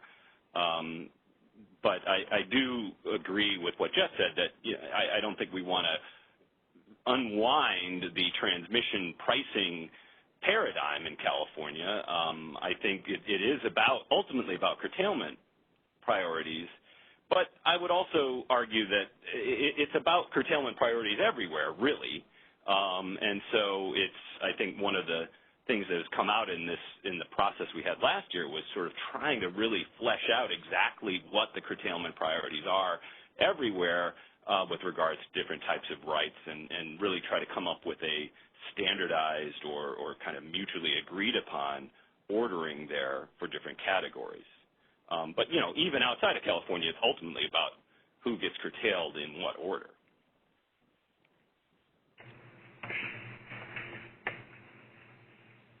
Thank you, Jim. Any comments or questions from the panelists? Hi, it's Mark Holman at PowerX. Can I maybe make a couple of comments and maybe to Bonnie? Sure, go ahead. So I thought Dr. Bushnell's comments were really on point. So kind of the cost of the WAC, the OAT framework outside, what you effectively get is you pay the cost of the transmission system for the duration of your service agreement, whether that be monthly or yearly or multiple years. So it's kind of equivalent to the full WAC for the full period in Bonnie's presentation. But what you get in exchange is both the scheduling priority and, in effect, the equivalent of a CRR option. In other words, you get the economic value in the direction of your path, and you don't pick up any obligation. So the closest analogy I could see would be and I'm not advocating for this, just trying to think about how do you draw the parallels, would be the CAISO to sell a long-term right, charge you the WAC, whether that's weekly, monthly, yearly, and then you get both priority to flow during the critical conditions, and you get effectively a CRR option. That would put them on parallel. If you're funding the whole line, all the costs for that period, you get all the benefits of that line. Again, not advocating for that because I don't know whether it's beneficial or not to go down that road. Just want to identify that I think what Dr. Bushnell said was really on point. And if what you're selling is just giving curtailment priority, but you're still exposed to congestion, then arguably you shouldn't be funding something that's equivalent to paying the full embedded cost of the line, but something less. What that is, I think, is very debatable. The question I guess I had for Bonnie on second point was just the assumptions on imports used by MIC. Would that really, when we think about how that would play out, I think MIC is generally fully taken or subscribed for the summer period at the two major interties that I think we're almost concerned about of Cobb and Knob. Would this proposal largely result in all of the Cobb and Knob transmission being set aside for CAISO load, and any requests for Cobb or Knob, if that was the circumstances for the summer, would need upgrades to the lines if people wanted request of service for wheel-throughs? Is that consistent with your thinking of how your proposal would play out? Hi, Mark. I don't know the answer to that. I think maybe the CAISO knows the answer to that. I'm not sure. Or perhaps others who are more conversant with the details of the CAISO's current transmission plans. I'm not convinced that the MIC allowance is established in a way that makes sense. And the 6 cities have been critical of the CAISO's approach to determining MIC. So I think the answer to your question would be part of that initial study process to try to figure out, is there the ability to offer equivalent priority access to external entities, or is it all needed for CAISO load? And I think it's possible that the latter is the case, but I'm not at all certain that that's the case. I think it's to be determined. Right. Okay.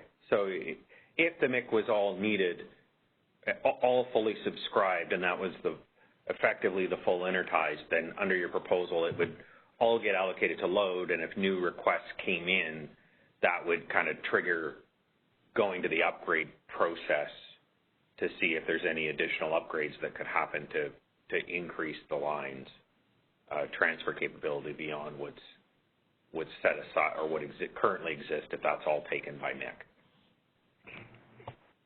That is what I think is consistent with FERC's open access policy. Whether there ought to be a consideration of some modification of that, given the interdependencies among the western regions. I don't know. Yeah, I think fair enough, and I think the challenge is what about on other systems? Other systems, and I don't want to debate FERC policy, but on other systems, entities do provide long-term wheel-through service, and then when they have a need for load, it can end up being load that has to pay for the upgrades because the transmission's been secured by wheel-through service. So it's again, not advocating, just wanting to get all the facts out there so we can have a good discussion, recognizing that I think that the Arizona party said it well, as did Milos' presentation. I think everyone's trying to serve load, and in practice in the summer season, it's both the Desert Southwest and California load-serving entities wanting access predominantly to Northwest supply. Both want to serve load, both want access to the transmission, and it requires multiple legs of transmission. So clearly a complex and contentious issue, and I think helpful just to get a common understanding of what your proposal is, but also how it works outside, because there is that circumstance, as I described, where load can get stuck with the upgrades because wheel-through service has secured long-term firm rights.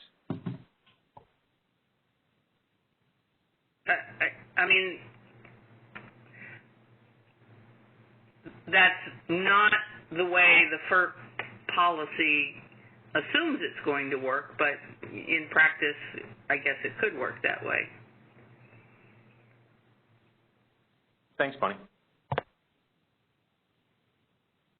Hey, Shreyas, do we have anybody in the queue? Yes, I do see one caller in the queue. Caller, please go ahead. Your line is unmuted. Hi, this is Doug Boccignone for the Bay Area Municipal Transmission Group. I just wanted to comment on something that Mark said about how in the OAT framework, the rights that you're acquiring basically get you the scheduling priority and the equivalent of a CRR option. And I think that's probably a good description, but just, for CAISO loads, what they get is the priority and then the right to participate in the CRR allocation process to obtain obligation CRRs. So, the loads don't get what Mark was describing. It's just different from what happens under the OAT framework. So I think trying to overlay something like what happens with the OAT would create kind of a little bit of a disconnect with what's happening for native loads.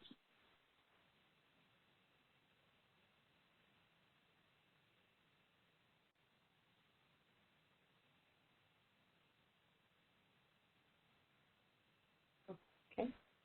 Anyone else in the queue, Shreya? Yes, I just see one more caller in the queue that came in just now. Caller, please go ahead. Your line is unmuted. Hey, Bonnie, it's Mark Smith again.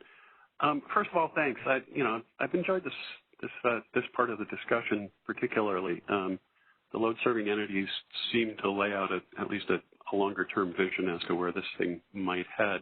But I am curious about your view of 890. And I think the troubling part is the first long-term step when you do like an annual review. And here's my question about 890. Do you think that 890 requires native load to have priority service to the most economic transmission paths? Or does it just require that native load have access to transmission to serve load? And let me just take an example of, let's say, the Desert Southwest, for whatever reason, on an annual basis looks like the best place. Does native load have a priority in locking up Desert Southwest transmission capacity?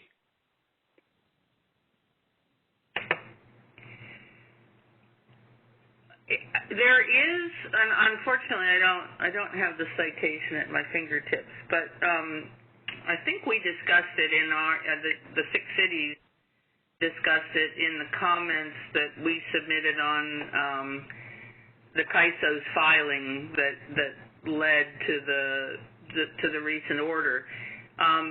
There was a FERC case that where external entities challenged the reservation of transmission for native load in order to access the most economic source of supply, and the decision in that instance was that was okay, that was consistent with native load priority and consistent with FERC's view of what the transmission provider should be doing on behalf of network customers. Now here again, we're talking about a different construct when you deal with the CAISO markets. So I don't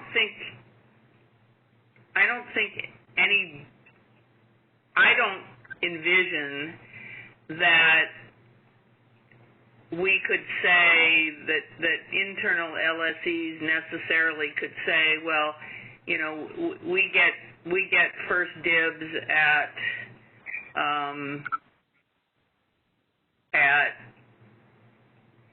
resources in the Southwest.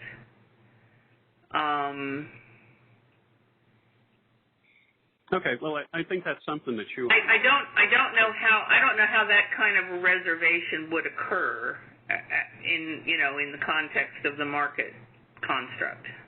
Yeah, I guess I'm just reacting to your proposal that you do an annual study, and if you do an annual study, you're going to have to presume or assume that native load service comes from some external points, and by doing so, you will be expressing that priority and decreasing the availability capacity for others. It's just a curiosity. I don't believe that, or at least my impression is that 890 doesn't create necessarily an economic priority. It's a reliability-based priority, but it's probably certainly something to look into. Thank you. Yeah. Hi, Bonnie. This is Milos with the ISO, and thank you and the rest of the entities for this presentation. Certainly appreciate it and the good dialogue. I had a question, if we can go back maybe just a couple of slides to the slide that has the 3 boxes, I think slide 6. Just to build on, I think, some of the discussions with Mark and others as well, thinking about also the transition to this longer-term framework, whether that transition involves essentially immediately moving to this type of a framework, or whether we kind of retain an interim framework until potentially there are enough transmission upgrades to create additional transmission capability to accommodate other requests. But on that first box, just for my own understanding, it sounds like you're suggesting that you're not necessarily presupposing that there's a need for transmission upgrades to accommodate other requests. You just initially study to determine how much is needed for native load, and those inputs can vary. How much is needed for native load and the capacity benefit margin, and then determine to the extent that there's anything left over, that could be made available on, I think you noted here, on a first kind of queued, first come, first served basis potentially, and then with some other factors as well. But is that how you're envisioning it, that essentially there will be initially some determination of whether there's sufficient transmission capacity for those native load needs and the capacity benefit margin, to the extent that there's anything left over in that on that long-term basis, looking just at that first box, then that, if there's anything left over, it could be made available for others to reserve on a long-term basis. Now, if we shift then into that middle box, which is the short-term framework, there may not be anything in the long term for parties to reserve, but as potentially RA plans or other factors are solidified, some of this transmission capacity may become more readily available in those shorter time increments for wheel-throughs or exports, for example, to reserve. Is that how you essentially are seeing it, that there's a study in the long-term time frame to determine what's needed for native load needs? If there's anything available, you make that available on a long-term basis. But then as you move into these shorter-term time frames, there may potentially be additional availability for these other transactions. And as you note here, you would study that, and that could be made available to the other exports and wheel-throughs. You're not necessarily locking up the transmission so that everything, essentially needs a transmission upgrade if in the long term that transmission capacity is reserved for native load. But there's some opportunity potentially to reserve this in the shorter term increments. Yes, I mean, I think I agree. I think I agree with the the sequence you're suggesting, and again, I think it's also consistent with FERC's open access policy that when a transmission provider is looking at native load needs, if there's a native load need anticipated, 5 years from now, say. But there is some transmission that can be available during the interim period or before that need develops, then it should be part of the open access pool, if you will, that can be made available to others on a shorter term basis during the interim. So yeah, I agree with how you described it.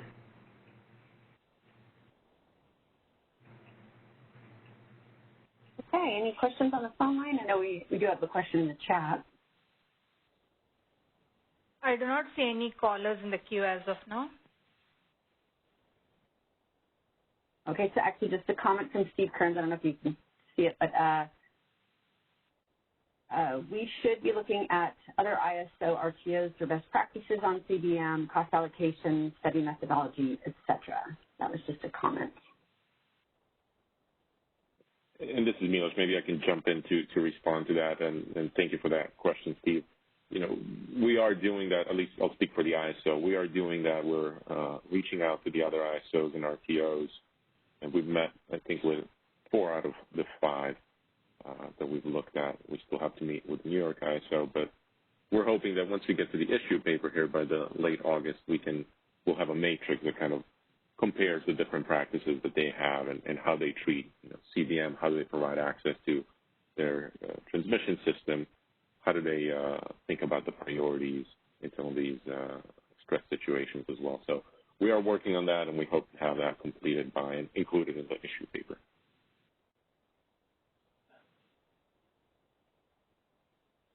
Great, thank you. Anyone else in the queue, Shreya?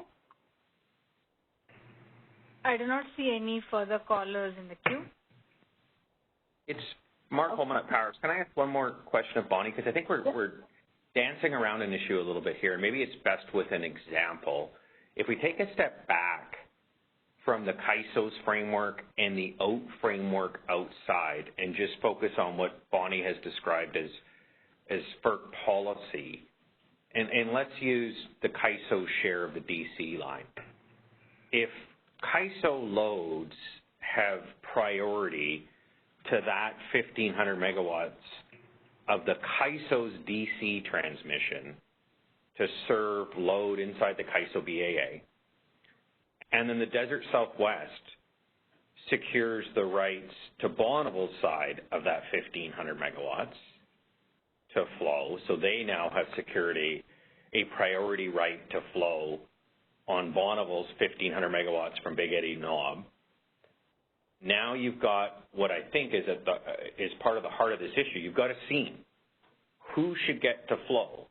The Desert Southwest, who secure priority rights for the 1,500 megawatts on Bonneville's system, but does not have priority on the CAISO system, or the load-serving entities in the CAISO BAA who under this framework would have priority on the CAISO side of the system, but have not secured rights for priority access on the Bonneville side. So you've got 2 different customers. Neither one has secured priority access on both sides.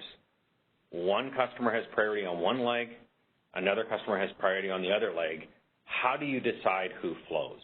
And if you put in place a framework that just assumes that the CAISO leg is who decides who flows, doesn't that indirectly say you're claiming priority to Bonneville system?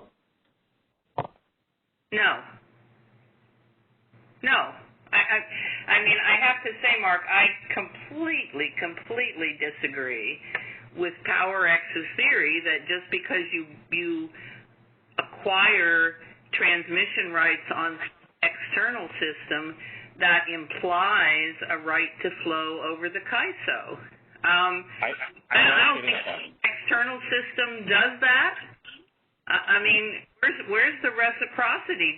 Do CAISO customers get the right to flow over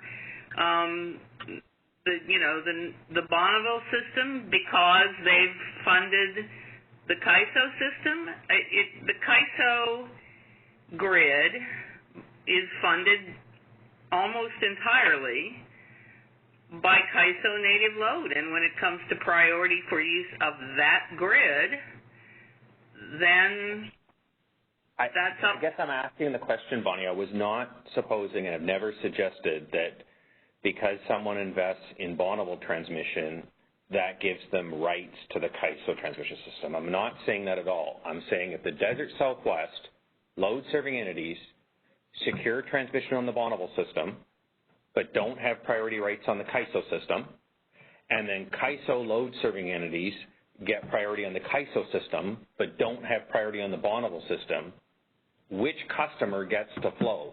The Desert Southwest, who did not secure and does not have rights on the CAISO system, or the CAISO load, who doesn't have rights on the Bonneville system? If you need both legs to flow, who gets to decide, in your view, which customer flows? I'm not suggesting that rights on one system give you rights on another system. Well, then we're in agreement on that, and I think the answer to your question is one of the goals of this initiative. And I think that's at the heart of the issue is you cannot have the CAISO be the one who decides on the joint transmission facilities and then only looking at the CAISO transmission in making that assessment. I think that's at the heart of this issue that we have to get to determine how do we ensure, as you described it, kind of small r reciprocity, that transmission rights on both systems are respected and we have an equitable determination of who gets to flow when one load-serving entity secured priority on the Bonneville system and a different load-serving entity has secured priority on the CAISO system, who should get to flow? I think that's a key question that needs to be examined, and hopefully as a region we can come to equitable solutions to that question. Well, I share the hope. I share the hope that I agree that it is a seam, and it's a seam that for the reliability of the entire Western region, we need to work for a way to overcome. But I do think that the answer is not that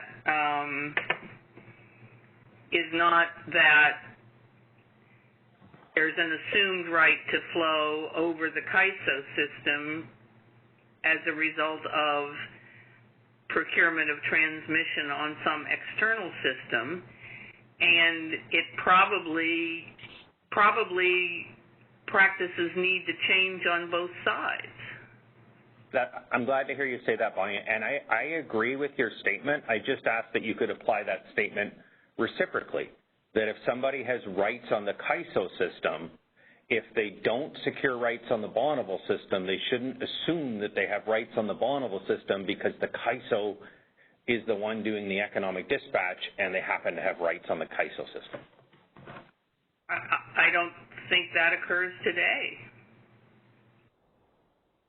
In other words, I don't think CAISO LSEs assume that they have rights on the Bonneville system just because they have rights on the CAISO system.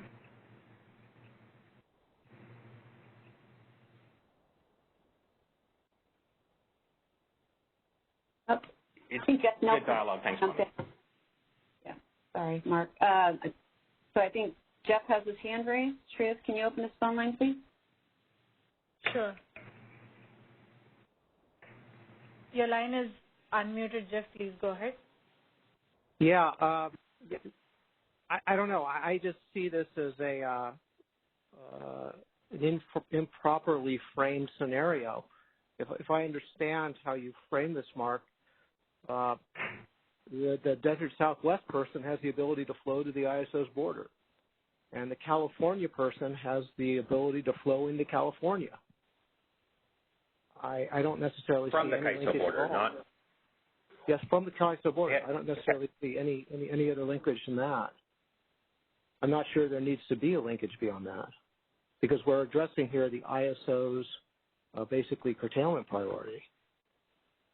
And if California finds a way anyhow, to get power to the border, they have the right to flow it in. And maybe they bought it from the person from the Desert Southwest that had rights to get it there. I think where an entity has secured priority on both systems, I think the answer is straightforward. I think what we see from the current approach is that, and under this proposal, is an entity that has firm rights on the Bonneville system and does not have priority on the CAISO system will be curtailed on the CAISO system, and that will enable a load-serving entity on the CAISO system who doesn't have firm rights on the Bonneville system to then flow on non-firm rights ahead of the firm rights holder on the Bonneville system. So I think it is clearly a seams issue, and we need to get to principles where we recognize that two legs of transmission are needed to flow from the Northwest to either the CAISO load or the Desert Southwest. And if we don't acknowledge that if you have priority on one system but not the other, you shouldn't be assumed to get to flow ahead of someone who has priority on the opposite system but not the other. If we can't get past at least identifying that issue, I think we're going to have a hard time finding a path forward. Yeah, the path, transmission path. Yeah, Mark, I want to stay constructive, but I'm not sure that that's a helpful framing at all. And I think we can talk through it, but I'm not sure that is all the starting point at all.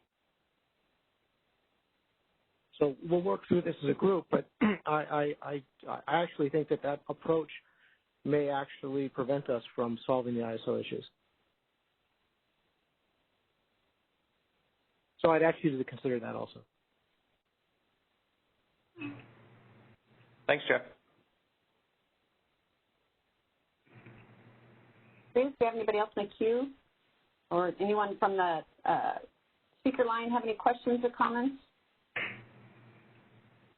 I do not see any. I'm sorry, I just see one caller in the queue that came in just now. Sure. Caller, please go ahead. Your line is unmuted.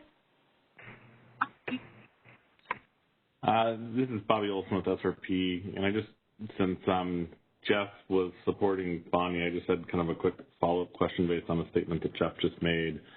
You made the comment that if CAISO takes whatever action it can to get energy to the California border, that really, if it takes whatever action it can, that then it should flow. I just want to make sure I understood what Jeff was intending by that.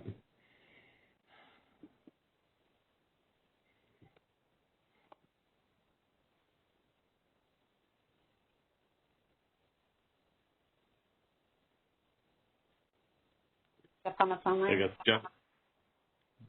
Jeff, were you implying or inferring that CAISO should take action ahead of external BA action and prioritization that would otherwise affect that? What flows to the border? Okay, looks like he's in the queue. Let me unmute the line. Please go ahead. Hi, guys. I've been saying, can you hear me? Can you hear me? Can you hear me now? Yeah, I can hear you. Yeah, we can hear you. Okay. No, I didn't have the ISO even in mind. I just had a California customer in mind that got power to the border, and then was flowing it into California. Yeah, I wasn't talking at all about ISO actions. My hypothetical was a California entity found a way to get power to the border. Should it matter how they got it to the border? Once they get it to the border, should that determine how they bring it into California? And that was where my mind was. And my answer to that rhetorical question was no. It shouldn't matter at all how the California entity gets it to the border. Once it's at the border, under sort of the 890 concept, and I think for kind of reaffirm this, there's a priority for the native load to be able to bring it in. No, Jeff, I really appreciate the clarification. That was helpful. Thank you. Yeah, and I would oppose the ISO doing some sort of gerrymandering to prevent other people from doing transactions. I'd oppose that, but I didn't even have them in mind. Okay, thank you. Welcome.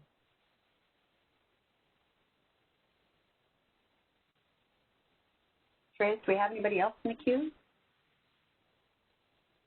I do not see any further questions in the queue as of now. Okay, so we have scheduled lunch for 11:30. There will be opportunity to continue discussions later this afternoon. We do have Bank and Pattern Energy who are going to be presenting, and then we'll have the open forum at the end, so we can continue the discussion. So I propose we break for lunch now, 15 minutes early. Milos, do you want to meet back at 12:15 or just come back at 12:30? Just give people an extra long lunch? Yeah, let's give folks till 12:30 and then we'll come back. Okay, sounds good. So thank you, everyone. We'll be back at 12:30.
Welcome back, and hope you all had a good lunch. This morning we heard perspectives of SRP, APS, and TEP, as well as PowerX and the LSEs. We do have another stakeholder presentation this afternoon. Kevin Smith and John Olson are here to speak on behalf of Bank. Johnny Casana from Pattern Energy was on the agenda. However, he reached out to me during lunch and said he won't be able to join. So we have Bank's presentation, and then after that time, we'll have ample time for additional discussion on any of the presentations that you heard in this workshop. So with that, I'll go ahead and turn it over to Kevin and John.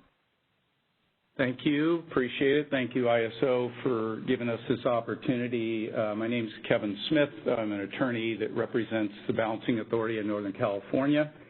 And I have with me John Olson, who's the Director of SMUD's Energy Trading and Contracts, but provides a lot of technical support to the Balancing Authority as well. So he's going to be providing a lot of commentary, and we're going to do a little bit of tag team. It's not a long presentation, and I think it's a more pedestrian topic than perhaps the other topic that we covered earlier today. So if you don't mind, there we go. So we're just going to hit a couple things kind of high level. I'll give you a quick background on Bank, just because I'm not sure everybody knows what Bank is. And we'll talk a little bit about the prioritization, which we discussed earlier. We have kind of maybe a nuance to it, but for the most part, I think we're in alignment with what's already been discussed on phases. What we want to hone in on is less of the issues around export supporting resources and non-RA and how those are addressed, but more around the practical issues of transparency. And so we're going to talk about some of the areas that we recommend the CAISO consider, and then we'll have a few conclusions. So if you want to go to the next slide, please, I appreciate it. Thank you. So just a real quick background of Bank. It's a joint powers agency, which means it's a separate entity from its membership. It was formed actually back, I think, close to 2009, but we became a registered balancing authority in 2011. Since then, we've branched into a lot of other things besides just BA operations. But as you can see, the members are MID, Redding, Roseville, SMUD, City of Shasta Lake, Trinity, PUD, but also WAPA, Sierra Nevada region sits within the Bank footprint, and we have an ongoing, I mean, they're participants in all of our commission meetings and other things, and we have contractual relationships. You can see the BA is actually pretty expansive. 1/3 of the AC intertie is part of Bank, the California-Oregon Transmission Project. So we have interconnections at the north with Bonneville, and then we have multiple interconnections within the CAISO, both on the WAPA CVP system, but SMUD has multiple interties, as does MID and others. So generation, about 5,200 megawatts. We've got a 5,000 megawatt peak load. We didn't hit it yet. And we have a significant amount of import capability. I would also add we're an EIM entity. SMUD was the first to join, but then this spring we added the rest of, I say the rest of the Bank members, but some are in by virtue of being interconnected to WAPA or Redding, but Modesto, Redding, and Roseville all became part of the EIM and are now participating resources. So for all intents and purposes, we're fully in. Now, next slide, please. So just on the issue of prioritization, John will speak to this a little bit as well. We had originally, when we first saw this proposal come up, our first instinct was that, you know, it was severable at FERC. We continue to think that the export issue, it's kind of our wheeling issue. We have historically relied on contracts within the CAISO BA. At one point, we were all kind of joined together, integrated with PG&E and WAPA. We have a lot of resources inside the CAISO footprint, and historically we've had contracts or other things with resources. So we rely on a lot of exports out, and when MRTU started, there was quite a bit of back and forth about whether we'd be able to retain firm rights to those. And FERC ultimately assured that for those entities that don't have for those contracts or resources not already committed, that the external BAs that rely on those should continue to have an ability to have firm exports. So that's kind of how we got to the supporting resource concept, which is, for those not fully familiar, it is a shared resource usually within the CAISO. Some of that resource is dedicated to RA arrangements, so they'll have agreements with load-serving entities in the CAISO, but for the amount that is not under contract, we contract for it under similar terms. We pay capacity payments, and then we self-schedule against that resource when we need it in the day-ahead, usually the day-ahead time frame, but it could roll over into real time. But it's generally a day-ahead product. In the phase one, we're just suggesting that we really focus on wheeling. That's a primary issue for the entities around California. And I feel like that it's our view that it really needs to get resolved, and we need some kind of a solution to that. I know there's going to be stages either way, but it's extremely important, and we don't see the export. Just by virtue, I never heard anybody talk about our issue today. It's obviously not as high on the radar screen, so I think CAISO should be really focused on wheeling. And then there's the CAISO phase two. There may be issues that need to be resolved around the export prioritization. It has been working to some extent. However, there are issues that we've discovered mainly through the shakedown cruise of last summer, which revealed a lot of flaws, both in equations and other things that we weren't aware of because they just had never been brought to light. But what we'd like to focus on in phase one, irrespective of exports, or I think we have a similar theme on the issue of transparency, and we think that both wheels and exports are benefited by greater transparency, particularly on a forward basis. But we'll also talk a little bit about validation. Next slide, please. So the first thing I want to touch on, and this is something that's bothered me for many years. When we first went through the original MRTU design, I think SMUD, who I worked for at the time as a lawyer, we went through an issue of how do we create these new contracts that ensure that we can get these exports, ensure that we don't have capacity already committed, and we came up with these very, I don't want to say complex arrangements, but they were nuanced. They're not like any other agreement out there in the market. But, we were forced to go to multiple places, cyber rules, cyber business procedures, tariff language, business practices, and piece together what became a supporting resource agreement. And to be blunt, it's been a challenge for us and counterparties. There has not been a common source of nomenclature. A lot of these terms, up until the recent tariff filings, weren't really even available. I mean, people knew them, but they were alluded to not necessarily as full terms of art. They're not defined in agreements. Some of these things were defined in cyber business rules. And so I think one of the things that would be very helpful, and this may apply to wheels as well, but we need some kind of a very detailed and almost process-related reference to how exports are going to be firmed out of the CAISO. And I think this would have been beneficial. We had a lot of issues with exports being curtailed last summer, some of which were not supported, but parties for various reasons weren't aware of how this process works. And we're in discussions with counterparties now that we're still, not everybody is on the same page of what this means and how it works. So we would like to see a business practice. I know there's been changes to the tariff, but there should be a place where all the equations, how EEC, they call it EEC, eligible export capability, or capacity, is calculated.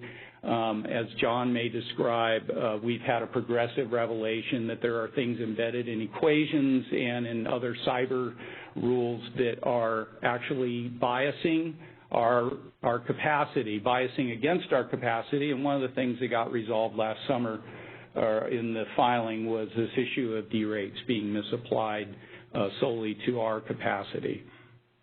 So we'd like to see that, and I think it's an easy ask and should be something that can be done between now and next year. And so, John, did you want to comment on any of this as far as transparency and No, I think Kevin, I think you stated it well about where the issues lie, and the one thing I'll maybe put a finer point on is much of this is manifesting itself in this critical operational window when we don't have the time to run these things to ground. Right. And so when everything kind of collapses itself onto those moments, it's a bit of a scramble, and everybody's trying to just do what they need to do to keep their systems afloat and et cetera. So, I know this sounds simplistic, but so much of this stuff isn't a problem until it's a real problem. And I think you kind of heard that early on, and I think Milos said in his opening comments that to the extent that the CAISO is able to serve exports, they'll continue to do so until that critical moment, and then it's a very critical moment. And so it's a hockey stick kind of a impact. Nothing, nearly everything. And so all of this information or all of these events are kind of mostly or manifested in the most critical moment, and so that gets to be difficult to manage. Thanks, John. Next slide, please. So actually, I'm going to turn it over to you, John. We're going to talk a little bit about forward visibility. I think Jeff Spires had alluded to some tools for wheels, and as John said, it's not a problem till it's a problem. We would like to have a little more visibility into what's going on, so we at least have some idea of where we stand prior to the close of the IFM or the day-ahead market. So, John, why don't you talk through this? Sure. Thanks, Kevin. And much of the forward visibility stuff, I think it does echo back to some of the comments that Jeff Spires had earlier on, because I think there's some things that if we could take care of them from a clarity standpoint and a visibility standpoint, they would remove themselves as guessing games or in that critical moment, again, remove that from that time frame. And much of like what you see on the slide on forward visibility is really the manifestation of the things that Kevin talked about in the previous slide. I think we can all agree that as individual entities are setting up their day activities, should be a reasonable assumption of how you can calculate what's available to you in the market. It should be clear between the purchaser, the seller, and predictable to how the actions should be interpreted and managed by the market. And as simple as, and I think as much as anybody can probably agree to that, this is where we find our problem. We have conversations about how the market is going to take or manage the information we're giving it. That just seems counterintuitive to a well efficient market. And I think that Jeff talked about some of these little moments of inefficiencies in the market. This is one of those. And I don't know if you were getting full optimization of the assets that we've contracted for. The market's getting full optimization when you have these moments or these conditions in which we have inefficiencies. You think you can put forward most of the same day-ahead setup activity questions into this real-time frame as well? Again, shouldn't be a guessing game between what's all available, what will likely flow, and it even becomes more critical in that real-time moment. as you start to get into conditions of which are stressed conditions. The conversations get very sharp. We shouldn't be guessing about what's the firmness of my export at that moment. Some suggestions I think that would go a long ways to this are some simple tools or validations as you're interfacing with the market. The market should have a reasonable understanding of what is made available by a resource and by what is a bidder offer from the export side. And I think there could be some validations that would go a long ways to that. Much of this conversation leads into the next slide, is about the validation. And there's kind of these two periods, the validation before and after. So I just kind of talked about the before stuff, and it kind of echoes back to, like I said, Jeff Spire's conversation. But there's also an after the fact. And so, for example, on that would be, I think the PT status means exports are on par with CAISO load. Okay, that sounds good. But how do we know when, after the fact, when that is actually, how were we treated? Did the appropriate curtailments happen to our exports as they are applied to CAISO load? Right now, it's kind of a black box, and I think that to the extent that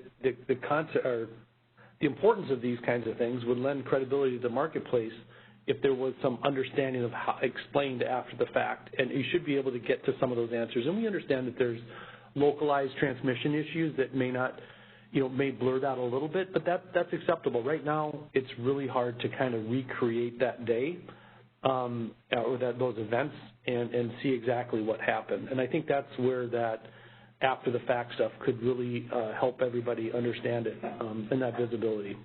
Yeah, and I want to just add that this is kind of a similar issue, I guess, to some extent with wheels as well, in the sense that, we want to understand when there's a proposition that we're being treated on par with demand. For us, it's a pure faith proposition in that we're taking CAISO at its word. I don't know. I don't think we can tell where other load was curtailed. I don't know what level of granularity or detail would be useful. But I think there needs to be at least some visibility. If we have a 500, or let's be more realistic, we have a 200 megawatt export and 75 or 100 gets curtailed in a 45,000 megawatt system or more, I would expect that there's a fairly significant amount of demand curtailment, but we have no idea of where that's occurring. We don't know if effectiveness factors are part of it. In other words, is it more effective to curtail our export than maybe some other demand elsewhere? I would assume there are in the application, but then some of this is maybe operator decision. But it's entirely a black box, and maybe just having a way to understand what is occurring, how, and how we can maybe better on a forward basis plan on what we can rely on under these circumstances. So that's really been an issue of mystery to us, and I think the course of this last year, where we've found some things embedded in formulas like the D rates, but there are other things as well. Again, we trust CAISO's been very helpful, frankly, and CAISO staff have been great to work with. However, it's kind of the issue of the unknown. We're never sure what we're going to discover next, so we'd rather just have transparency and ability to validate so we don't have to kind of discover these by trial and error. So maybe, go ahead. Yeah, and I think our final thought on that is that we recognize this is a pretty complex and difficult conversation, and getting that clarity might be difficult, but it's our thought that the significant consequences to these events, the curtailments and such to everybody's system, that significance should really drive these additional accuracies and accountabilities, and some of this stuff might take some time to come out, but I think that the topic demands that level of accuracy and accountability. Next slide. Thank you. At a high level, just some general conclusions. We believe our prioritization of efforts should focus on the highest market impacts first, which is, we agree, exports may be our component, but we think the wheeling is the most important thing, and we should prioritize as a marketplace, should prioritize those efforts accordingly. Transparency is a needed attribute, and I think you heard that from a number of presenters today. As far as market-related activities and those interactions amongst counterparties and the market operators, where it's key that we need to be able to be talking the same terminology and understanding the rules in the same way. There shouldn't be that gray area, and I think that we can do a lot on that transparency side. And then a final thought is validation and ability to reconcile activity after the fact would certainly lend a considerable amount of credibility to the market. That concludes our comments at the moment. We're open for questions. Okay, great. Thank you. So again, if you have a question, press #2 to raise your hand, and please start by identifying yourself.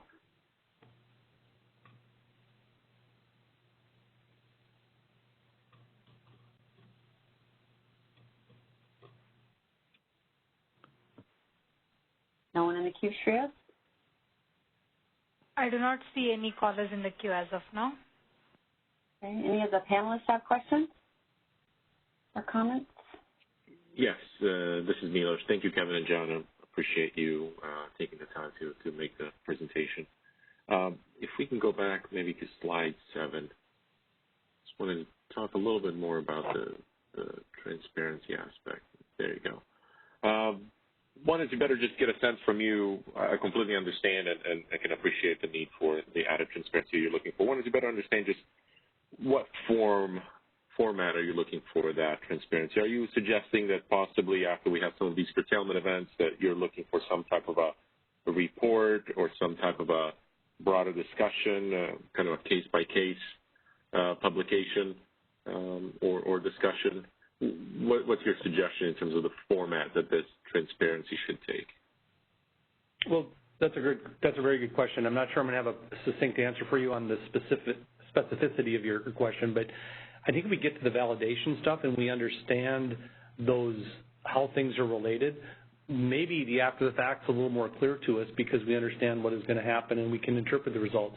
Right now, at the very most, all we can really see is that exports to us were curtailed by a certain amount, and we have some visibility to what is happening at interfaces, but that's about all.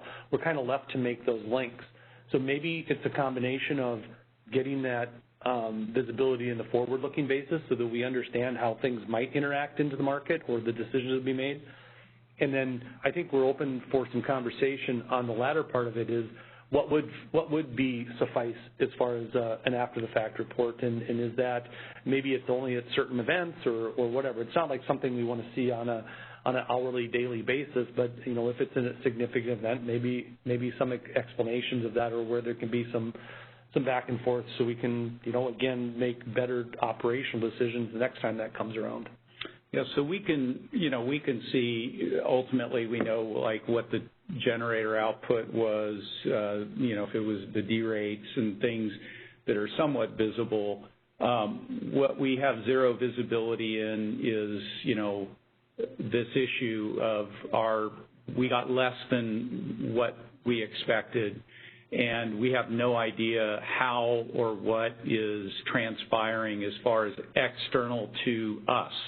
If demand's being curtailed, we'd like to at least have some idea, and maybe this is more of a technical working discussion. I think I agree with John. We're not wedded to anything, but right now we have zero visibility. So anything's an improvement, but I think talking it through and maybe understanding a little more of what might be limiting CAISO's ability to provide certain data, is it down at the individual nodal level or is it at the lap level? I don't know where it goes, but I think it's a great question, and I can't say that we fully understand what we would like to see it, but we just would like to understand a little more than we do now and maybe it's a little more transparency even in a BPM of how you make those decisions. No, thank you both. I think that helps. That helps us kind of get our heads around what you're looking for and how we could potentially address those. So appreciate it. Thank you much. Thank you. Trish, do we have anybody in the queue? I do not see any callers in the queue as of now. Anyone else on the panel have any questions? This is Milos. Maybe I'll go again, and sure. If we can just maybe go to slide 5 for a second. Okay. No, certainly, and again here, certainly appreciate the request, and I can certainly see the benefit of it.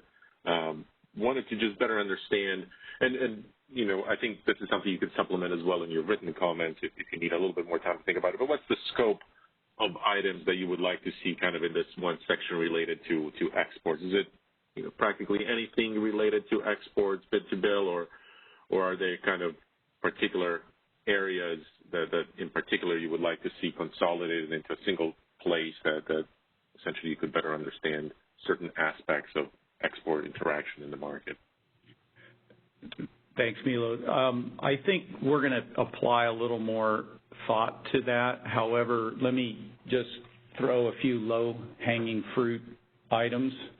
I'd like all the terms defined. We've even had discussions internally. When you look at your screens, you see STD status, but it's also referred to as PT status, meaning you've got a firm export. Getting just a single set of terminology we can reference in agreements, how the process works step by step to have a supporting resource, equations, how you calculate. It's an ambiguity, for example, to us, and we've discovered that in the equation for the eligible export capacity, there's a Pmax that's used in there. Well, guess what? That Pmax isn't the Pmax that we all assume, and there have been different interpretations, and actually we've discovered that it's quite different. And I really would probably veer away from getting into the details because it's too much for this discussion.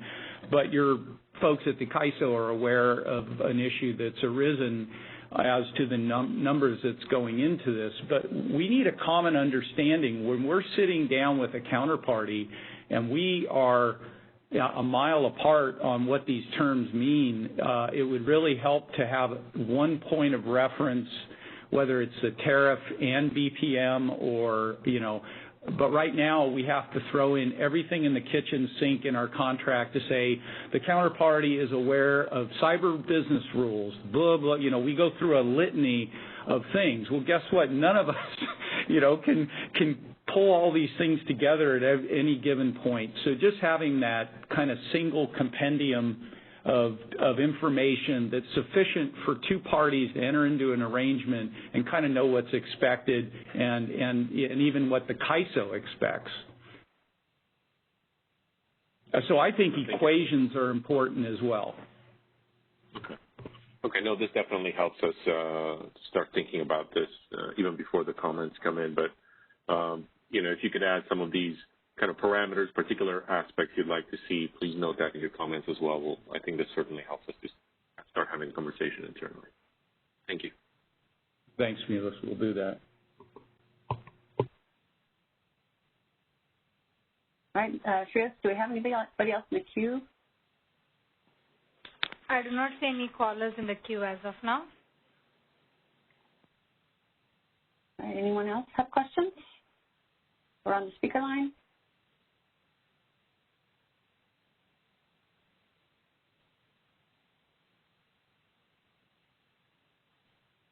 No? Okay.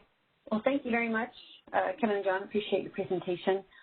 So we do, as I mentioned, Pattern Energy wasn't able to join us, so the next thing we have on the agenda is the open forum. So this is where you can ask questions or make comments about any of the presentations or share your perspective. So, go ahead and open it up. Again, press pound 2 on your phone, or you can also send it to me in the chat if you don't feel comfortable speaking publicly.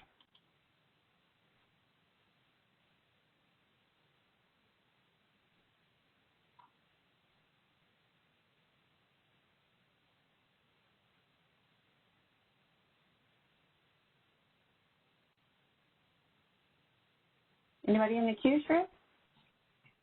I do not see any callers in the queue as of now.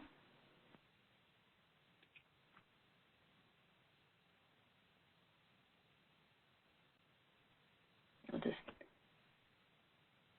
give it a moment. Again, we did post these presentations out on the initiative web page, so all the presentations that we went through today are available out there, and we are going to post the video file as well. So if there's anybody in your organization who missed the workshop, please point them to the initiative page. Yeah, and this is Milos. I'll just note, this is also an opportunity to ask anything regarding any of the presentations, what you've heard today, any clarifications, or to the extent that there are any issues that you haven't heard about today that you'd like to bring forward for our consideration ahead of putting those in the written comments, we'd certainly appreciate hearing.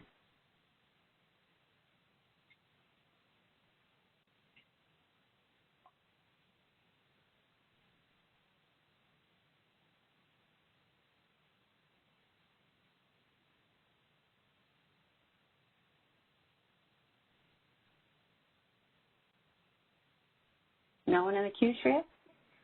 I see one caller in the queue that came in just now. Caller, okay. Please go ahead. Your line is unmuted. Hi, it's Jeff Nelson from SCE. Maybe if I break the awkward silence. Something that we touched on in our presentation, and I don't know if it's really a question or just something to get people thinking about, is the interaction of this process and the ISO's transmission planning process. Because if we are moving into some sort of world where there's expansion that's driven by, I'll call it wheel-through requests, that's something that doesn't, and people can correct me, but that doesn't exist. I don't think that concept is in the ISO's transmission planning process. So maybe it's a question to the ISO. Are you incorporating folks from your transmission planning as part of this process going forward, or have you given any thoughts to the interaction of this process and the transmission planning process? And if you wouldn't mind commenting, I'd be all ears. Thank you, Jeff. This is Milos again from the ISO. Appreciate the question.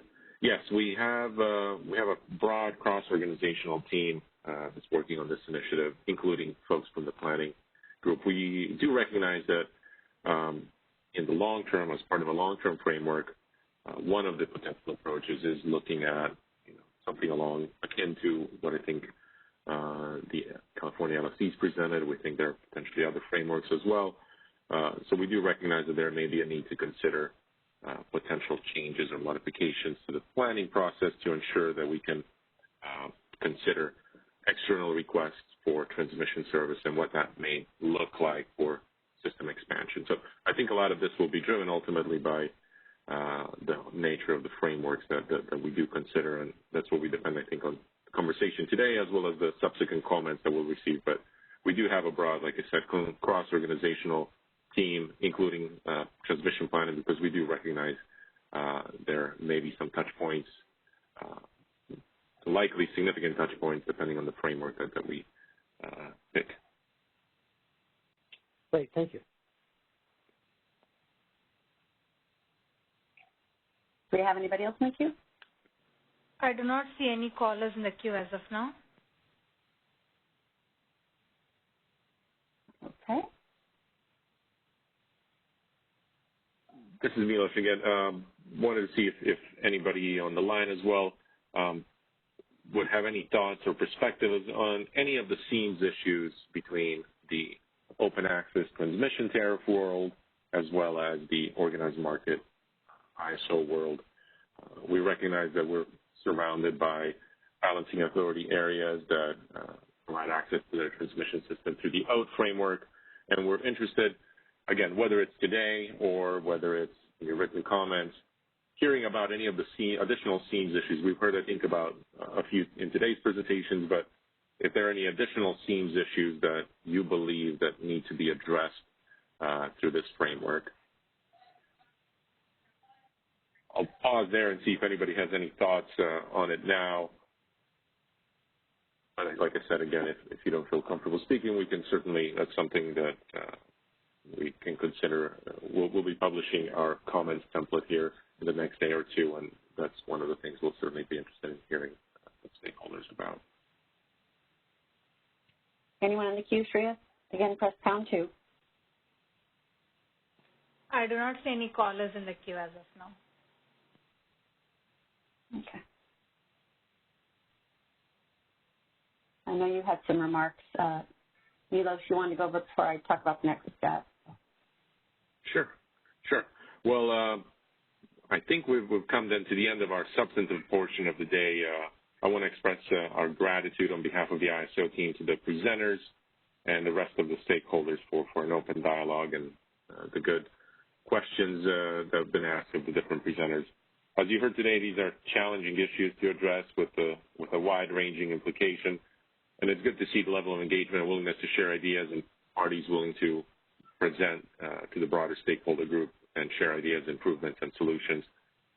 Like we noted at the beginning, we're committed to working collaboratively and continuing this dialogue. Your input and participation are certainly important to help us shape the policy direction on these issues. And as I noted earlier, we'll be publishing an issue paper late in August to further delineate the scope of the different phases based on your input and your comments, elaborate on the problem statement, identify the objectives and principles, and provide a more detailed timeline. Again, all of this based on your input and your comments. Thank you again to all the presenters and participants for your input today and for moving the conversation forward. And I will now turn it over to you, Christina, maybe to talk about some of the more immediate next steps. Sure. Yeah, and I just want to check to make sure no one entered the queue while Milos was talking. I do not see any callers in the queue as of now. Okay. As far as next steps, we did extend the comment deadline. Originally, it was July 21st. We extended it to the 27th, and we've extended again to August 3rd, so that the date that you see on the slide is correct. I'll go ahead and I'll be updating the calendar. The initiative webpage has the new date. And I did, as I mentioned, the presentations are on the initiative webpage. We'll post the recording out there as well, so this link will take you to that page. And if you do have any follow-up questions, you're welcome to send those to me, or you can send them to the ISO Stakeholder Affairs mailbox, and I'll route them to the initiative team. So we really appreciate all your participation, the good conversation today, and hope you enjoy the rest of your day. We look forward to your engagement in this initiative.